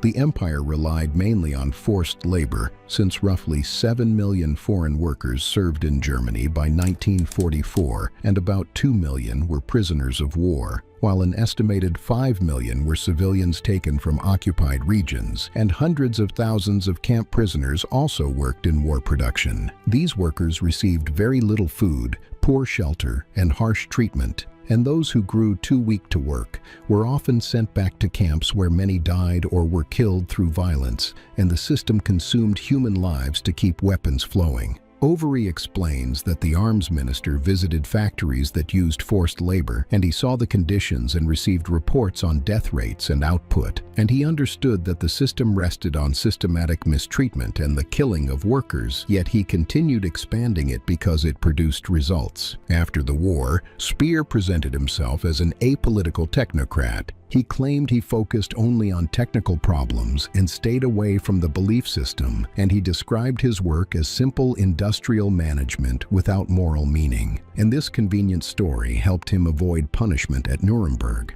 Overy shows that this excuse has been completely disproven, and Speer was closely involved in the most criminal parts of party production, including forced labor programs and the deliberate working to death of camp prisoners, and his technical skill made him more dangerous instead of less guilty. The production empire demonstrated how efficient systems could support deliberate killing, and the arms minister used modern management methods to keep the regime's war machine running. His organizational talent prolonged the conflict and increased the number of deaths. Together, these 5 empires formed the true structure of party authority. Since the SS chief controlled security and fear, Goebbels shaped information and culture, Göring directed air power and economic exploitation, Bormann managed administration and access to the leader, and Speer controlled industrial output and forced labor. Each empire was huge in size, each employed hundreds of thousands or even millions of people, each consumed large amounts of resources, and each fought with the others for influence, resources, and the leader's approval. In essence, this competitive structure was no accident. Hitler, on purpose, created overlapping authorities and competing agencies, and he gave different men similar or conflicting responsibilities while refusing to define where one empire ended and another began. And this uncertainty forced constant competition inside the regime. As a result, the rivalry served several purposes, since it stopped any single subordinate from gaining enough independent authority to threaten the dictator, kept the inner circle focused on fighting one another instead of working together, and rewarded extreme action as each man tried to prove a stronger commitment and greater effectiveness. Most importantly, the competition caused steady radicalization. because when the SS chief arrested thousands, Göring felt pressure to match that level of zeal. And when the propaganda chief launched a new campaign, others felt driven to show loyalty through even harsher measures. And when Speer raised production by 10%, he felt compelled to raise it even more the next time to protect his status. This competitive pattern pushed party policies toward more extreme forms of implementation, and the inner circle tried to show who could most effectively carry out the leader's vague wishes, and they guessed what he wanted and raced to deliver it first, which created rising brutality as the cost of staying in his favor. Adding to this, the empires also supported one another in deadly ways because the SS chief's camp system supplied workers for the arms minister's factories, and Goebbels shaped public opinion to prepare people for the policies the SS chief carried out, while the Air Force chief's economic network provided resources for the others, and the party manager's administration linked the competing empires together. Overall, the system was designed for radicalization, not restraint. Each member of the inner circle understood that success depended on expanding his empire through increasingly extreme action, and moderation appeared as weakness, while any form of human concern seemed like disloyalty, and the only path to survival and advancement came from proving absolute commitment through clear results. This created a downward spiral of competitive radicalization, and the empires grew larger as the policies became more extreme, and the number of deaths continued to rise while the inner circle competed to show who could best serve the leader's vision of deliberate killing. By the late 1930s, these empires were fully formed and working at high efficiency, and the machinery of control was already in place, and the rivalry had become part of the system, and the entire structure was prepared for large-scale crime, and it needed only the right moment and direction. The outbreak of war in 1939 supplied both, and the empires that had been built in the years of peace were now released in conquest. And the same competition that had driven radical change at home now pushed even harsher policies in the occupied regions, and the inner circle's empires were about to show their true and deadly potential. But the greatest danger came from how these unrestrained empires operated, because once they focused on racial policy, their internal competition pushed the movement toward industrial-scale abuse and widespread deaths. Section 4. The atrocities. The empires were built, the competition was in place, and the machinery stood ready, and what followed was the systematic implementation of the belief system on a scale without precedent in human history. This is how the mass crime happened, because the leaders supplied the vision while the inner circle provided the methods, and their rivalry pushed them to carry out that vision as effectively and aggressively as possible. These were not reluctant men following unwanted orders, since they competed to prove loyalty through extreme action, each using the power of his empire to outdo the others. The crimes did not suddenly appear in 1939 or 1941 because they grew step by step through competitive radicalization, and each measure prepared the ground for harsher actions, while every success encouraged even more ambitious proposals. Kershaw notes that harsh treatment of Jews increased steadily from 1933 onward, beginning with economic boycotts and professional exclusions, and these early actions appeared as discrimination rather than open violence. The Nuremberg laws in September 1935 then stripped Jews of citizenship and banned marriage between Jews and non-Jews, creating a legal structure that defined Jews as a separate and inferior group. These laws did not come from a detailed order by the leader, since they emerged from competition among officials trying to prove commitment to racial beliefs, and the drafters rushed to finish before the annual rally, competing to make the measures broader and more extreme.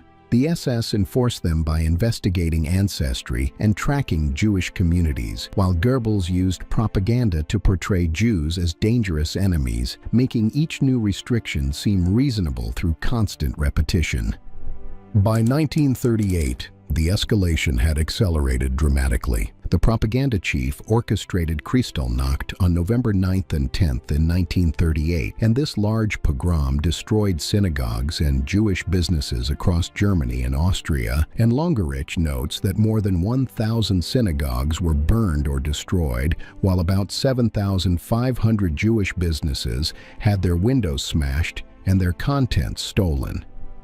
Overy explains that about 91 Jews were killed during the night, and more than 30,000 Jewish men were arrested and sent to camps, and this became the largest act of anti-Jewish mistreatment carried out under party rule up to that point. Goebbels organized Kristallnacht not on direct orders but to outmaneuver rivals like Himmler and Göring, using the violence to prove his superior zeal for racial policy. The pogrom succeeded in proving Goebbels' zeal, and it also showed how far the regime had moved toward open mistreatment of Jews, since what had begun as economic and legal pressure now turned into physical destruction and large-scale arrests.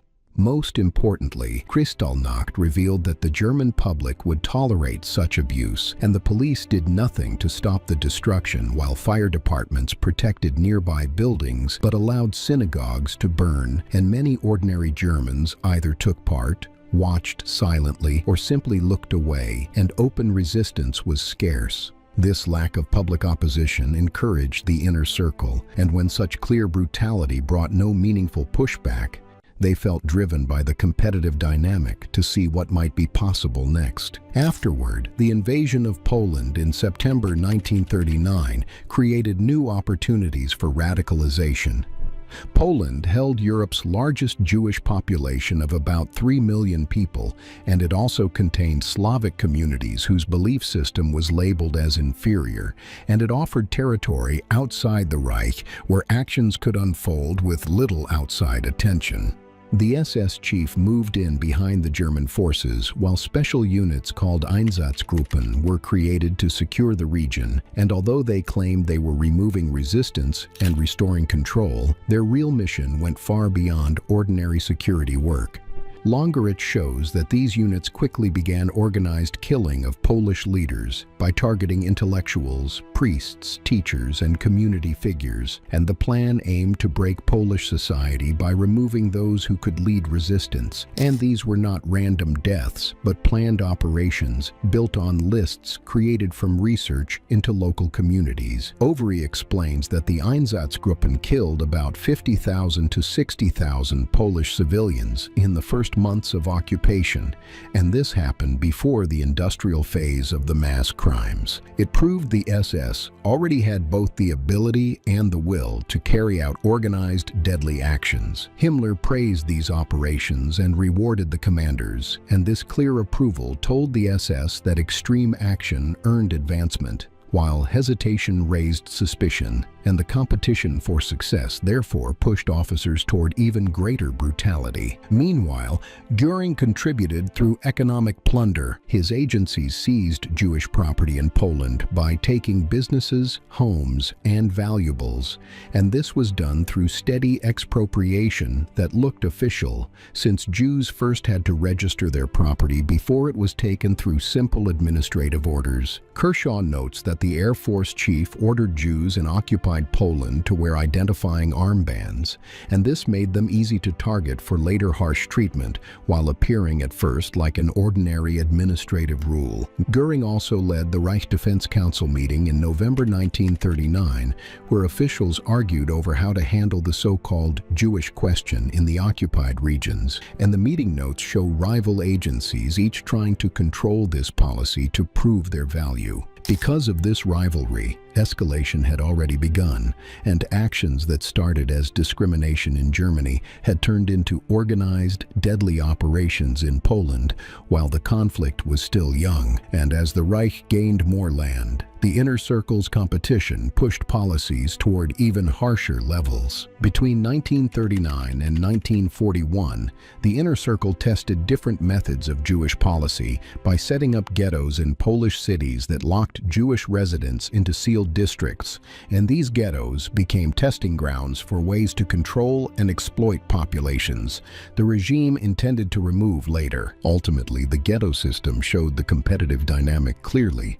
Different cities created different ghetto administrations under separate officials, and each one tried to prove its ghetto was the best organized by showing tight control of Jewish labor while spending as little as possible on keeping people alive. As a result, conditions grew steadily worse. Since food supplies dropped, overcrowding increased, disease spread, and death rates rose as officials pushed the limits to display efficiency. And this was not accidental neglect but deliberate policy shaped by competition inside the regime. Hans Frank, the governor-general of occupied Poland, ran his territory like a personal empire built on exploiting Polish resources for German benefit. And Longerich notes that he enforced racial policies with enthusiasm while competing with the SS chief for influence over Jewish harsh treatment. Frank's administration organized forced labor, property seizure, and harsh restrictions, and he often made speeches boasting about his strict efficiency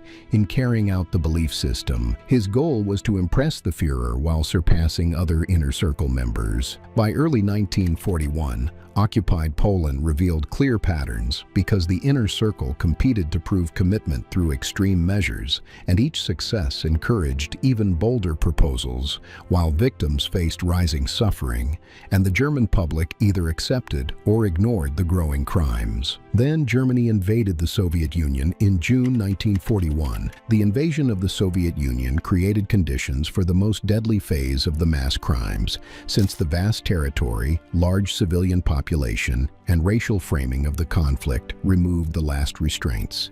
The Führer described the invasion as a fight for survival between opposing worldviews rather than a normal military conflict, and this framing treated it as a struggle against racial and political enemies and allowed unlimited violence. The SS chief was prepared, and Einsatzgruppen followed the German forces with orders to eliminate Jews, communists, and other targets. And these actions were no longer small operations like in Poland, but organized, deadly campaigns on a new scale. Overy notes that 4 main Einsatzgruppen were sent in behind the advancing army, each with several thousand men, and their assignment was to eliminate Jewish communities in occupied Soviet territory. Their methods were simple and direct, since units entered towns, gathered Jewish residents with help from local police, marched them to pits or ravines, and shot them. Evidence from trials shows these units killed about 1.5 million Jews and other victims between 1941 and 1943 through direct shooting, a scale that remains staggering. Afterward, the SS chief visited an Einsatzgruppen elimination operation in August 1941. Longerich notes that Himmler watched about 100 people being shot, and he became visibly shaken,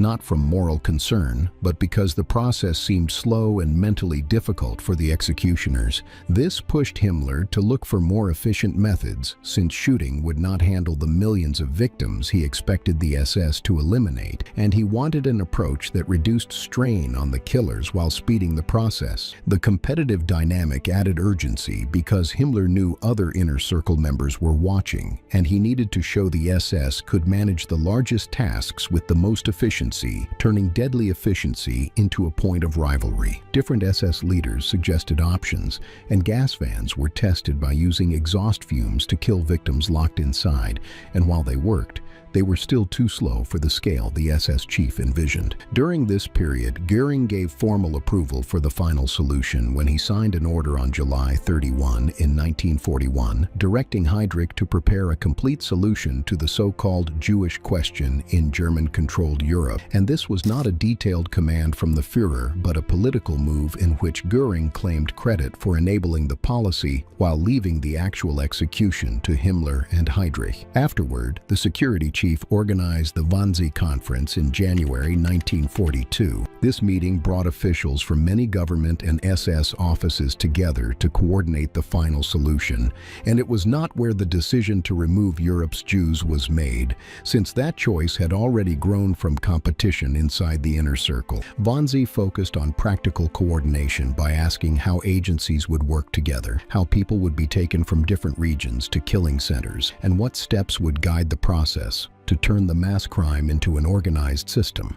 Minutes from the meeting show talk about who would be killed at once and who would be forced to work first, and they discussed identification, transport, and what to do with bodies. And the plain administrative language hid the industrial killing they were planning. Heydrich showed his mix of firm belief and administrative skill by planning the deadly program with the same steady attention others used for train routes or factory work, and his method turned the killing into a routine task inside the system. The meeting revealed how the inner circle carried out the Führer's vision, since he wanted Jews removed from Europe, and his subordinates competed to find the most efficient way, built the structure to do it, and carried out the mass killing. And each empire played a part as Himmler supplied the SS network, Heydrich coordinated it, the propaganda chief shaped opinion, Bormann handled paperwork, and Speer later used camp labor in war production. At this point, the death camp system represented the culmination of competitive radicalization. Between 1942 and 1945,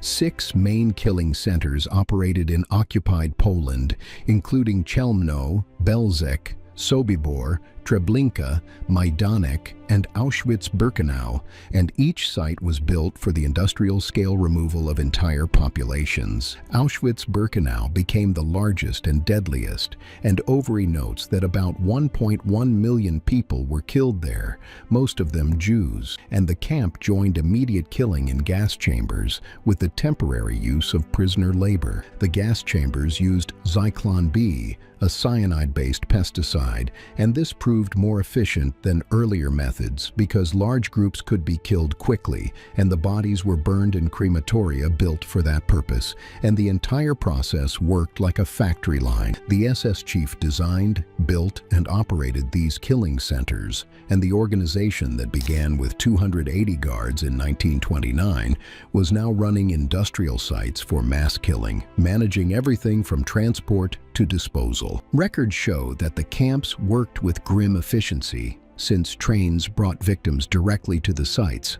SS doctors separated those who could work briefly from those killed at once, and the process from arrival to cremation took only hours, a scale and speed without precedent. Overall, the numbers reveal the systematic nature of the mass atrocity. Research using party records, survivor accounts, and demographic studies shows that about 6 million Jews were killed, with around 3 million dying in the killing centers and about 1.5 million shot by Einsatzgruppen, and the rest dying in ghettos, forced labor, deadly marches, or other harsh conditions. The mass atrocity also claimed millions of others, including about 3 million Soviet prisoners who died in captivity, more than 200,000 Roma and Sinti, about 250,000 disabled people in the T4 program, and many thousands of political prisoners, homosexuals, and others labeled undesirable. Kershaw notes that the total number of racial and political victims rose above 11 million,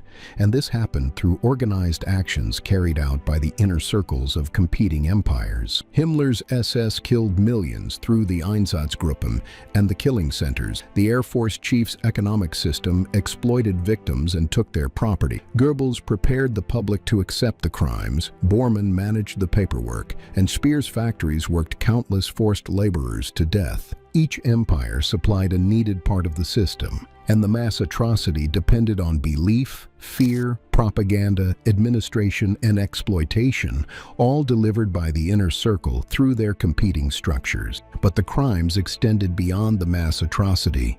The inner circle's empires carried out crimes across occupied Europe beyond the mass killing of Jews, and they enforced occupation policies on purpose to brutalize and exploit the people they conquered. The Air Force chiefs' economic agencies stripped occupied regions of food, raw materials, equipment, and valuables, and Overy notes that this was not random looting but organized theft carried out through detailed administrative systems. In the occupied Soviet lands, these agencies agencies seized food for German troops and civilians, and evidence shows the seizures were planned to cause starvation among Soviet civilians, following the belief that Germans would eat while slaves would starve. Research cited by Kershaw estimates that more than 4 million Soviet civilians died from starvation and deprivation caused by these policies, and this was not an accident of war, but a deliberate application of the belief system. Minutes from planning meetings show officials calmly calculating how many millions would die once food was taken, and they treated mass starvation as acceptable as long as Germans were fed, and the competitive dynamic inside the inner circle pushed them toward harsher measures to show ideological commitment. Similarly, Hans Frank's administration in occupied Poland exemplified a brutal occupation policy. Frank ruled the general government as a personal empire with little oversight, and he enforced policies meant to exploit Polish labor while stopping any resistance. Kershaw notes that Frank often boasted about his ruthlessness, saying Poles would work like slaves,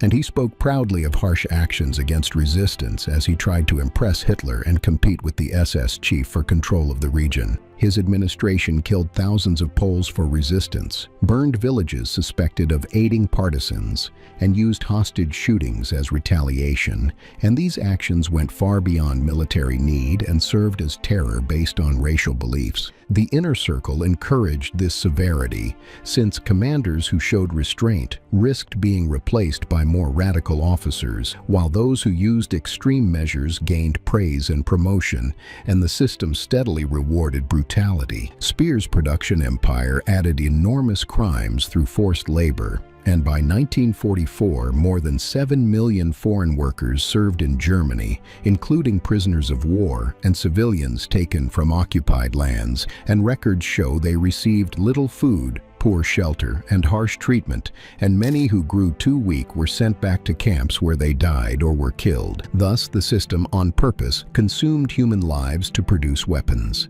The arms minister knew exactly what was happening, since he visited factories using forced labor, read reports on death rates, understood workers were being worked to death, and still expanded the programs because they produced results that increased his standing with the Führer. One example was the underground factory that produced V-2 rockets with concentration camp labor, and Overy notes that more than 20,000 prisoners died building the site and producing the rockets, meaning more people died making the weapons than were killed by them. Speer personally approved the Dora Mittelbau project, supplied resources, received production reports, and knew the death rates. Yet he continued the operation because it proved his ability to deliver results through ruthless efficiency.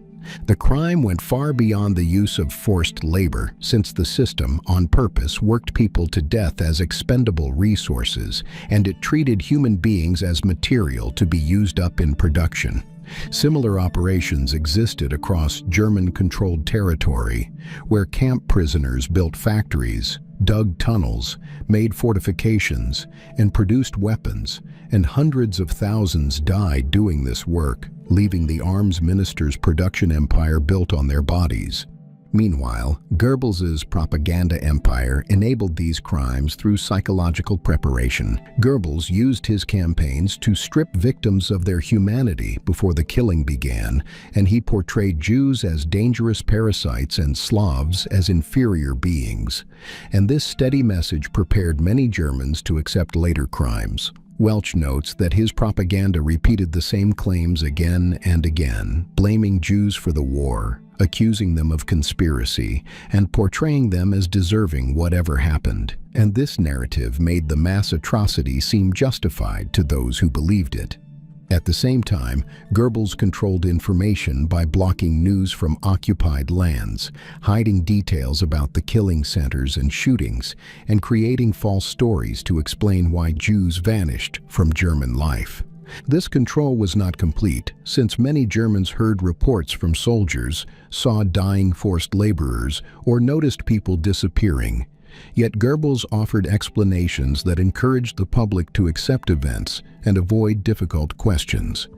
The crime of the propaganda empire was enabling the mass killing through psychological manipulation, and although the propaganda chief did not kill people directly, his work prepared society to accept the violence and helped maintain silence while it happened, making him responsible for shaping the mental climate that allowed the mass atrocity. Similarly, Bormann's administrative empire created the bureaucratic infrastructure for crime.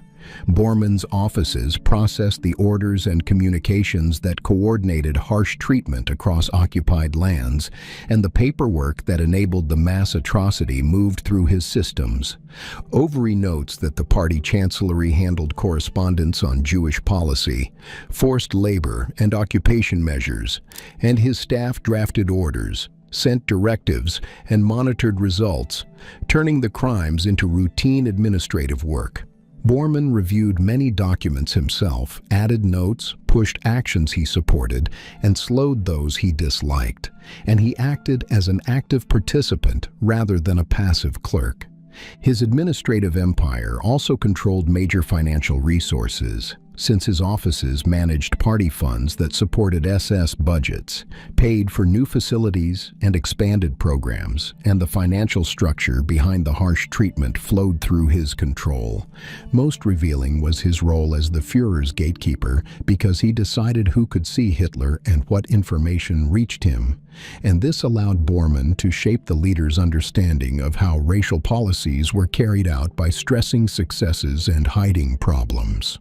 Consequently, this made the party manager complicit in every crime the system committed. He knew what was happening because the reports crossed his desk, and he enabled the system by processing orders and giving administrative support, and he shaped it further by controlling what Hitler learned, which meant the bureaucratic machinery of the mass atrocity worked through his empire. Kershaw notes that the inner circle's crimes reached far beyond individual actions, since the entire occupation policy across Europe functioned as one massive crime, and research places the number of civilian deaths from party occupation, not counting battlefield losses, at more than 17 million. Within that number, about 6 million Jews were killed, around 3 million Soviet prisoners died in captivity, more than 4 million Soviet civilians died from occupation policies, over 200,000 Roma were killed, about 250,000 disabled people died in the T4 program, around 3 million non-Jewish Polish civilians were killed, and many thousands of others died because of resistance, political beliefs, or sexual orientation. This vast death toll grew from organized policies carried out by the inner circles of competing empires, and the scale required steady resources, coordination, and bureaucracy. The empires worked together to make it possible, even while they fought each other for influence. Ultimately, the competitive dynamic drove the death toll higher. Each inner circle member tried to show that his empire carried out the Führer's racial vision most effectively, and this competition rewarded extreme action, created pressure for constant escalation, and pushed aside any voice calling for restraint. When Himmler arrested 100,000 people, others felt they had to match that intensity, and when Speer increased production by working 50,000 prisoners to death, he set a new baseline that rivals felt obliged to exceed, and the cycle pushed policies toward greater brutality. They also competed for the Führer's approval by offering radical proposals, and they tried to guess what he wanted before he said it, then rushed to act first. And this anticipatory obedience meant he rarely needed to give detailed instructions. Kershaw stresses that this pattern of competitive radicalization shaped the entire mass atrocity, since it did not grow from precise orders reluctantly obeyed, but from inner circle members proving their ideological drive and administrative skill through ever harsher measures. Each major escalation reflected this rivalry, since the shift from harsh treatment to killing, the move to gas chambers, the creation of killing centers, and the expansion to all Jews in occupied Europe all came from officials proposing more extreme steps to show superior commitment. As a result, this pattern appeared across all their crimes. The starvation policies in the occupied Soviet lands grew as the Air Force chief and others competed to show ruthless efficiency. The slave labor system expanded as Speer tried to prove his production strength, and the propaganda intensified as Goebbels worked to show his ideological reliability. These crimes were not unfortunate excesses in a normal war, since they formed the core purpose of the occupation, and the inner circle planned them, supplied resources, organized the work, and competed to show they could carry out mass killing most effectively. Kershaw explains that this competitive dynamic is central to understanding the mass atrocity because it required more than the Führer's will and the belief system, and it depended on powerful men using their empires to turn ideas into the systematic killing of people, supported by bureaucracy, propaganda, and economic exploitation. The inner circle supplied each part of this system, and their empires made the mass atrocity possible, while their competition pushed it forward, as every member tried to prove he was the most loyal and effective by driving harsher measures.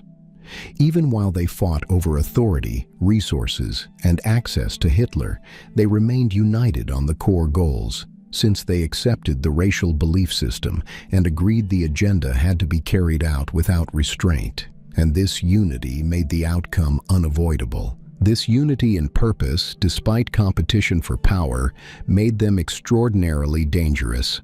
A united inner circle might have threatened the Führer, but a competing one pushed its ambition toward carrying out his vision, and the system he built turned their rivalry into an engine for escalating crime. The crimes continued until the regime's collapse in May 1945, and the inner circle never slowed or softened the policies, since only military defeat stopped the killing, and given more time, the death toll would have risen even higher. Overy notes that they discussed even larger plans, since Himmler imagined SS settlements across the east and Rosenberg proposed vast population removals, and these ideas were so extreme that only defeat prevented their full implementation. The crimes carried out between 1939 and 1945 mark one of the darkest periods in human history, as 6 years of racial belief put into action produced deaths on a scale that defies understanding, with about 17 million civilians killed by deliberate policy and millions more lost in the conflict the regime created. These were not abstract totals, since each number represented a life ended by systematic killing, with families destroyed, communities wiped out, and entire groups targeted. And the vast scale becomes clear only when we see how these men organized it and made it possible. Ultimately, the inner circle's responsibility is absolute and undeniable. They were not minor officials following orders, since they designed the mass atrocity, built the systems, coordinated the work, and competed to show who could kill most effectively. The SS chief led the machine that killed millions. The Air Force chief signed approvals and drove exploitation. Goebbels shaped public opinion. Bormann managed the paperwork, and the arms minister worked countless forced laborers to death, and each carried personal responsibility while all shared collective guilt. Their rivalry pushed policies to the extreme, their empires supplied the means for large-scale killing, and their belief system removed any restraint, turning their competition into death for millions. Kershaw notes that their crimes reveal how authoritarian systems operate, where power rests in competing empires. Loyalty is proved through extreme action, beliefs excuse any measure, and rivalry rewards brutality, creating one of history's greatest crimes. By this point, as the regime fell and their empires collapsed, their last choices showed how deeply they remained tied to the belief system that shaped them, and these final actions led directly into the legacy they left behind. Section 5. The Legacy. By early 1945, the regime was collapsing as Allied forces pushed in from both sides. Cities were in ruins from bombing, and the empires built by the inner circle were falling apart while their crimes approached full exposure. The situation became hopeless by spring, since Soviet troops reached Berlin in April while American and British troops controlled the West, and the Führer's authority had shrunk to a small area around his bunker beneath the Reich Chancellery. Overy notes that Hitler spent his final days in this bunker, where the leader who once commanded vast armies now held almost no real power. Several members of the inner circle stayed with him until the end, and Bormann kept processing paperwork for a government that barely existed, while Goebbels remained in the bunker with his family, even though his propaganda network had collapsed and his devotion to the Führer was all he had left. Hermann, the Air Force chief, took a different course, since on April 23rd, he sent a message from southern Germany asking for authority to take over leadership, revealing a self-serving move rather than loyalty. As a result, the leader responded with fury. Hitler ordered the Air Force chief arrested for treason, and Göring's military and economic empires collapsed at once, since the man who had been second in the hierarchy for 12 years lost everything with a single message, and his attempt to save his own power ended what remained of his position. Himmler also tried to negotiate with the Western Allies by meeting Swedish diplomat Count Folke Bernadotte, and Overy notes that he believed he might be accepted as a legitimate partner, even though he carried direct responsibility for millions of deaths. This reveal of stunning delusion came from a man who had built the SS system and organized the mass atrocity, yet he acted as if he were a normal official rather than its architect. And when Hitler learned of this, he ordered Himmler removed from all positions, ending the SS empire he had built over 16 years. Speer left Berlin before the final collapse and spent the last weeks traveling through German-held areas, supposedly carrying out Hitler's orders to destroy German infrastructure, though evidence suggests he worked quietly to stop the destruction while pretending to follow instructions. This later allowed the arms minister to claim he opposed the scorched earth policy and tried to save the country. And Speer used this story to present himself as a technocrat who rejected Hitler's madness. Yet research shows this claim was largely a false self-defense. By April 30, 1945, Hitler took his own life. While Soviet forces fought in nearby streets, the Führer took his own life, and before doing so, he married Eva Braun and dictated a final testament blaming Jews for the war and Germany's defeat, showing that even in his last moments, he would not accept responsibility. Goebbels stayed devoted until the end, and on May 1st, he and his wife ended the lives of their 6 children with poison, and then took their own lives, because the propaganda chief could not imagine living without the Führer or letting his children live in a world where the regime had fallen. This act revealed his complete fanaticism, since most parents try to protect their children, yet Goebbels killed his own rather than let them survive the regime's collapse, proving his loyalty to Hitler and the belief system outweighed even parental love. Martin, the party manager, attempted to escape Berlin as Soviet forces closed in, and records suggest he fled the bunker on May 1 or 2, and his body was found years later, showing he likely died during the escape, possibly after taking his own life when capture seemed certain. Bormann's administrative empire disappeared the moment Hitler died, since the paperwork systems that gave him power meant nothing once the state collapsed, and his influence vanished because it depended entirely on the party structure staying intact. Meanwhile, the other inner circle members faced different fates as the regime collapsed. The Air Force chief was captured by American forces in Bavaria in May 1945, and unlike the SS chief or the propaganda chief, he wanted to survive and seemed to believe he could talk his way out of responsibility, and accounts describe him as relaxed and friendly with his captors at first. Himmler tried to escape by posing as a common soldier, shaving his mustache and wearing an eye patch to hide his identity, but British forces caught him at a checkpoint on May 23, 1945, and when they discovered who he was, he took his own life by biting a hidden poison capsule. His decision to avoid justice showed his weakness, since the man who ordered millions killed and built an empire of terror refused to face the results of his actions, choosing death rather than accountability, which matched his pattern of being ruthless in power and fearful when confronted with consequences. Albert, the arms minister, surrendered to Allied forces and quickly began shaping his post-war image by claiming he was only an architect and production manager who had little knowledge of the mass atrocity, and later opposed the Führer's destructive final orders. Tooze shows this story was a crafted deception, since Speer knew about the mass killing, used forced labor, knowing workers were being worked to death, and joined party crimes willingly. Yet his later claims focused on his technical skill while hiding his ideological ties and criminal actions. With the regime's collapse, the crimes could no longer be hidden. When Allied forces liberated the camps, they found evidence of crimes far beyond what most people thought possible, and they walked into scenes filled with starving survivors, mass graves, gas chambers, and crematoria, making the organized nature of the mass killing impossible to dismiss. Although many soldiers had heard rumors about the regime's actions, Overy explains that the reality stunned them, since what they witnessed went far beyond anything they had imagined.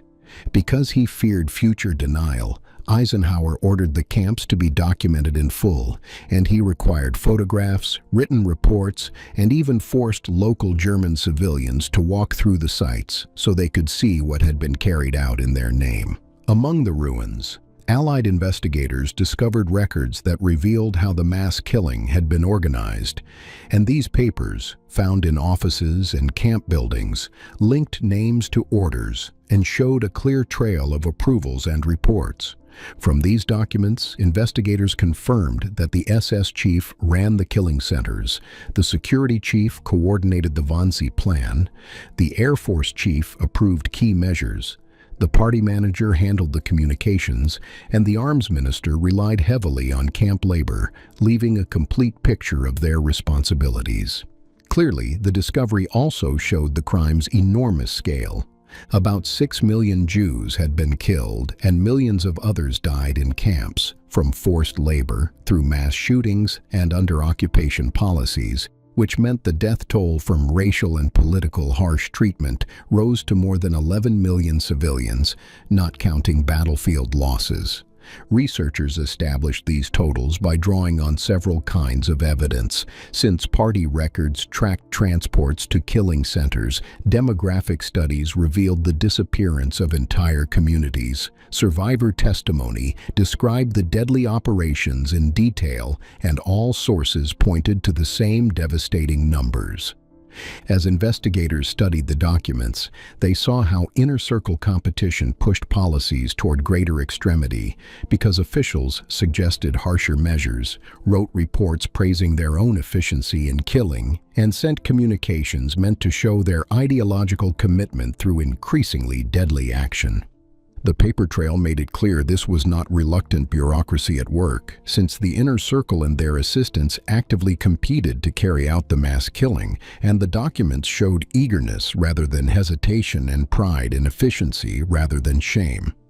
During these investigations, Allied forces uncovered Goebbels' directives, ordering the media to justify harsh treatment, found the Air Force chief's instructions for economic plunder, located Bormann's administrative messages coordinating policies across occupied lands, and recovered the arms minister's requests for forced labor while he knew many workers would die. But the evidence was overwhelming and undeniable. As the war ended, the question became how to hold the surviving inner circle members accountable, since traditional legal systems had never faced crimes of this scale. Yet the Allied powers agreed that justice had to be carried out. The International Military Tribunal at Nuremberg created a process unlike anything before it, and it judged leaders for crimes against peace, War Crimes and Crimes Against Humanity, beginning its work in November 1945, only months after the regime's defeat. Lead American prosecutor and author Telford Taylor notes that 24 defendants were indicted, including surviving members of the Inner Circle and other top officials, and the court's goal was to assign individual responsibility rather than claim collective guilt. Hermann Göring was the highest-ranking surviving party leader, and he faced charges that ranged from planning aggressive war to crimes against humanity, and the evidence linked him to the creation of camps, the economic plunder of occupied lands, and orders that supported harsh treatment. During the trial, he defended himself forcefully by denying personal responsibility and claiming he served national interests. Yet Taylor explains that the prosecution brought forward extensive documents and witnesses that connected him to planning crimes, organizing exploitation, and approving actions that contributed to mass killing. This led to Göring being convicted on all charges and sentenced to death by hanging. Göring cheated the hangman since on October 15, 1946, he took his own life only hours before his scheduled death sentence, and historian Michael Maris notes that historians still debate how he obtained the poison and kept it hidden during months in prison. Even in death, the Air Force chief tried to stay in control and avoid justice, and his choice to take his own life showed a final act of defiance, since he refused to accept responsibility and held to party beliefs to the end. Speer's trial revealed the defense he had long prepared, as he accepted general responsibility while denying knowledge of the mass killing, and he tried to present himself as someone misled by the Führer who eventually saw the regime's true nature. The evidence shown in court contradicted this story because documents placed him at meetings where killing policies were discussed. Records proved he requested camp labor knowing prisoners were worked to death, and testimony linked him directly to criminal programs. Even so, he kept repeating his claims, admitting he used forced labor while insisting he knew nothing about the killing centers and saying he focused only on production, but the tribunal still convicted him of war crimes and crimes against humanity and sentenced him to 20 years in prison, a far lighter punishment than others with similar responsibility received. Ultimately, the arms minister's relative leniency resulted partly from his carefully maintained image. Speer appeared cooperative and remorseful in ways other defendants did not, and he accepted limited responsibility while denying knowledge of the worst crimes. Because he shared details about weapons production, the tribunal viewed him as less guilty than the ideological loyalists. Maris explains that the tribunal was misled, since Speer knew far more than he admitted, and his use of forced labor was deliberate and widespread. His actions matched those who received death sentences, yet his careful performance earned him a lighter punishment. Other defendants received different sentences based on individual roles. Some were killed, others received long prison terms, and a few were acquitted when evidence was insufficient, which showed that the trials focused on personal guilt rather than condemning the entire nation. The Nuremberg Trials created major precedents in international law by proving that following orders does not excuse crimes against humanity, confirming personal responsibility for deliberate killing and abuse, and establishing that aggressive war and organized mass killing violate basic human principles. However, the trials also revealed the limits of justice for such vast crimes, since no sentence could restore millions of lives. Prison terms felt small compared to the scale of harm, and true justice for the victims was impossible because nothing could undo what had been done. As a result, the trials documented the Inner Circle's crimes for history. Testimony, documents, and evidence entered the record established clear facts about party atrocities. This documentation became essential for preventing historical denial and educating future generations about what happened. Through these proceedings, the workings of the Inner Circle's competitive system became visible, since the evidence showed how rivalry pushed policies toward greater extremity. Testimony described their eagerness to prove ideological commitment, and documents revealed the organized way they carried out the mass killing. The trials proved these acts were not random wartime violence, but deliberate policies created through planning and systematic coordination, and the inner circle did not follow orders reluctantly, but competed to carry out the Führer's vision as fully as possible. This distinction is essential for understanding how the mass atrocity happened because it required willing participants at every level, from administrators who organized transport, to guards who ran camps, to officials who signed orders, and the system worked because people chose to participate rather than being forced.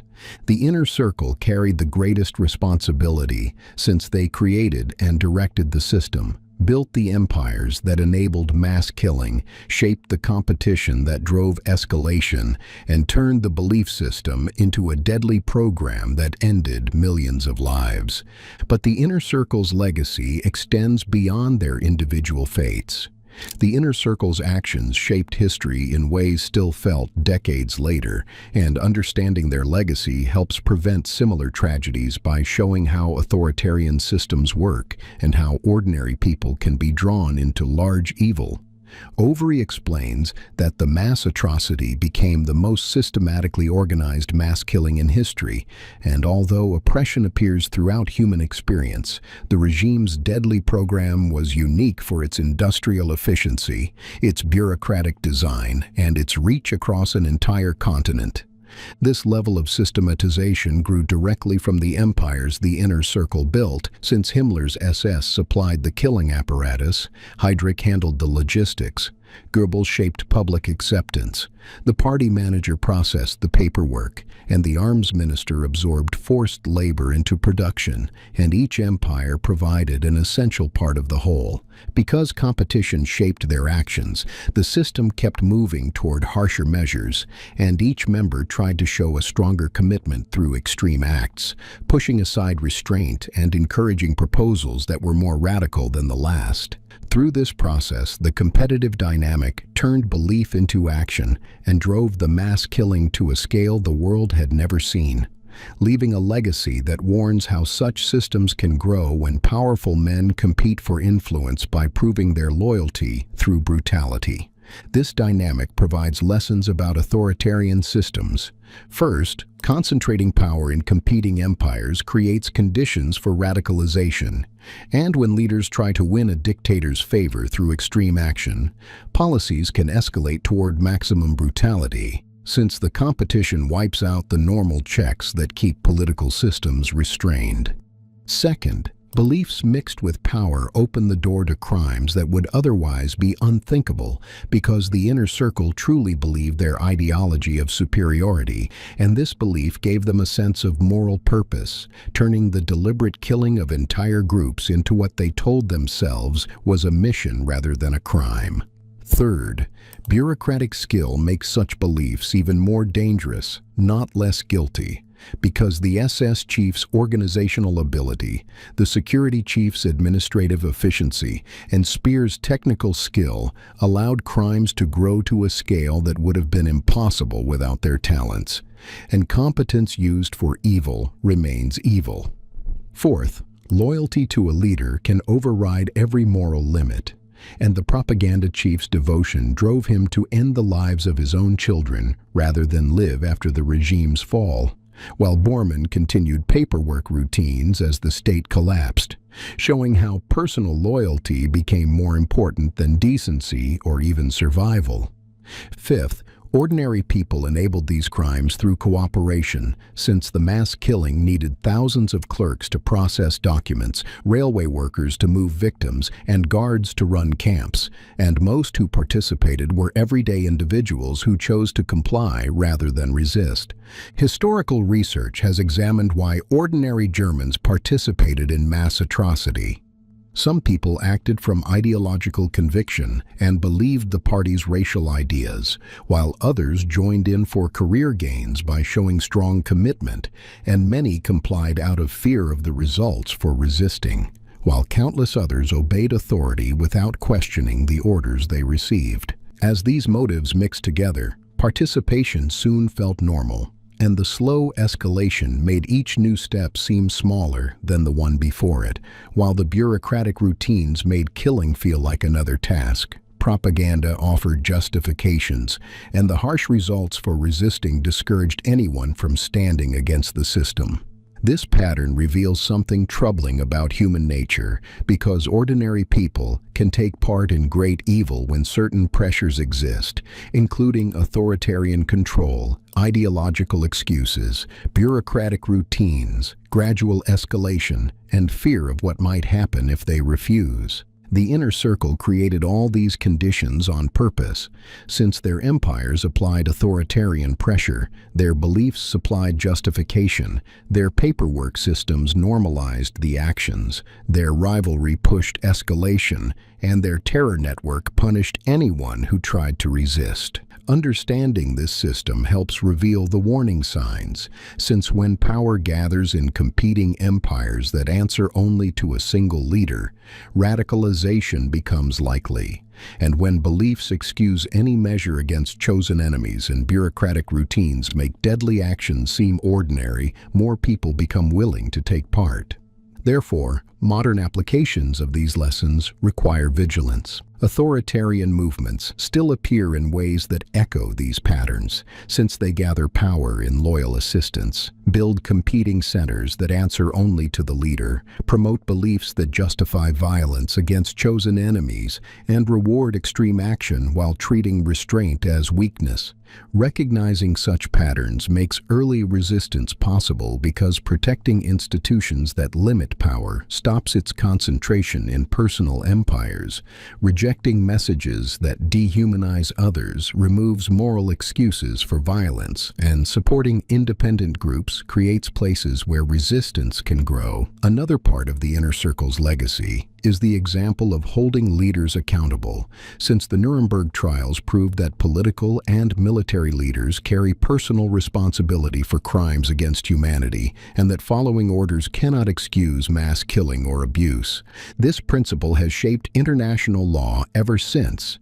As the International Criminal Court prosecutes crimes against humanity, special tribunals address abuses in specific conflicts, and the idea of individual responsibility for organized brutality became a widely accepted legal standard. However, this principle is not always applied, since many people involved in mass killing or other abuses still avoid prosecution, and political interests often block accountability, meaning the standard set at Nuremberg remains uneven in practice. Ultimately, the inner circle's story shows how evil succeeds through the choices people make. Hitler provided the vision and shaped the system, but his inner circle chose to compete in carrying it out through ever more extreme measures, and thousands of officials chose to join the mass killing, while millions of ordinary Germans chose compliance instead of resistance.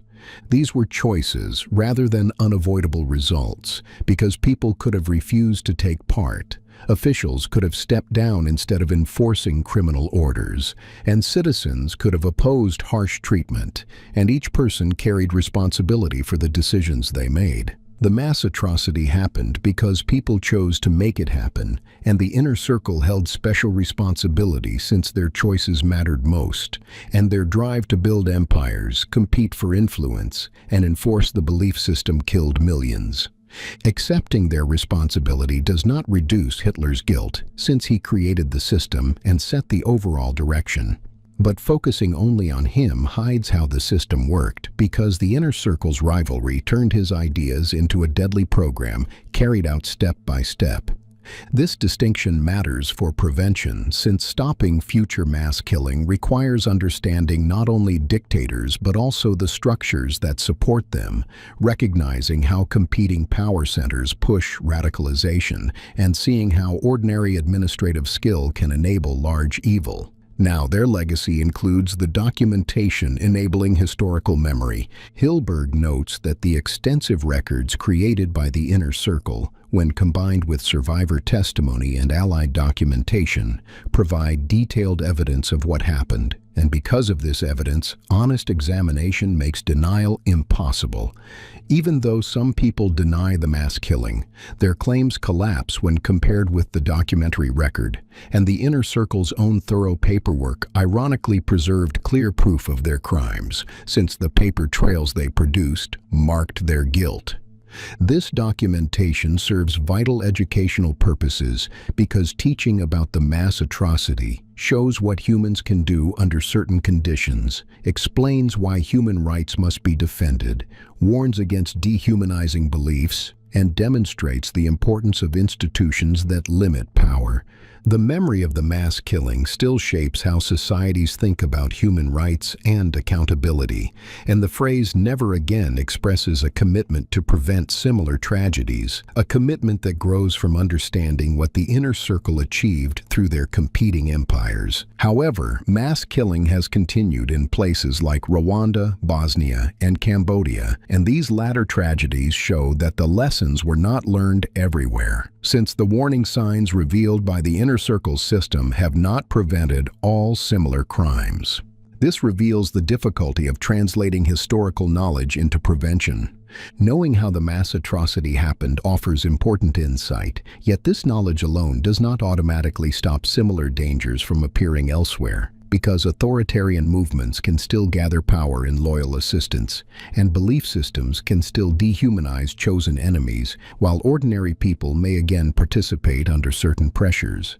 Effective prevention requires more than information, since it depends on constant vigilance, and it calls for protecting democratic institutions, resisting authoritarian behavior, and challenging harmful rhetoric that targets vulnerable groups, while citizens must be willing to oppose immoral policies rather than comply with them. The Inner Circle's story serves as both a warning and an instruction, because the warning shows how quickly a system can slide into mass atrocity when power grows without limits, and the instruction reveals the specific mechanisms that push their actions toward increasing brutality.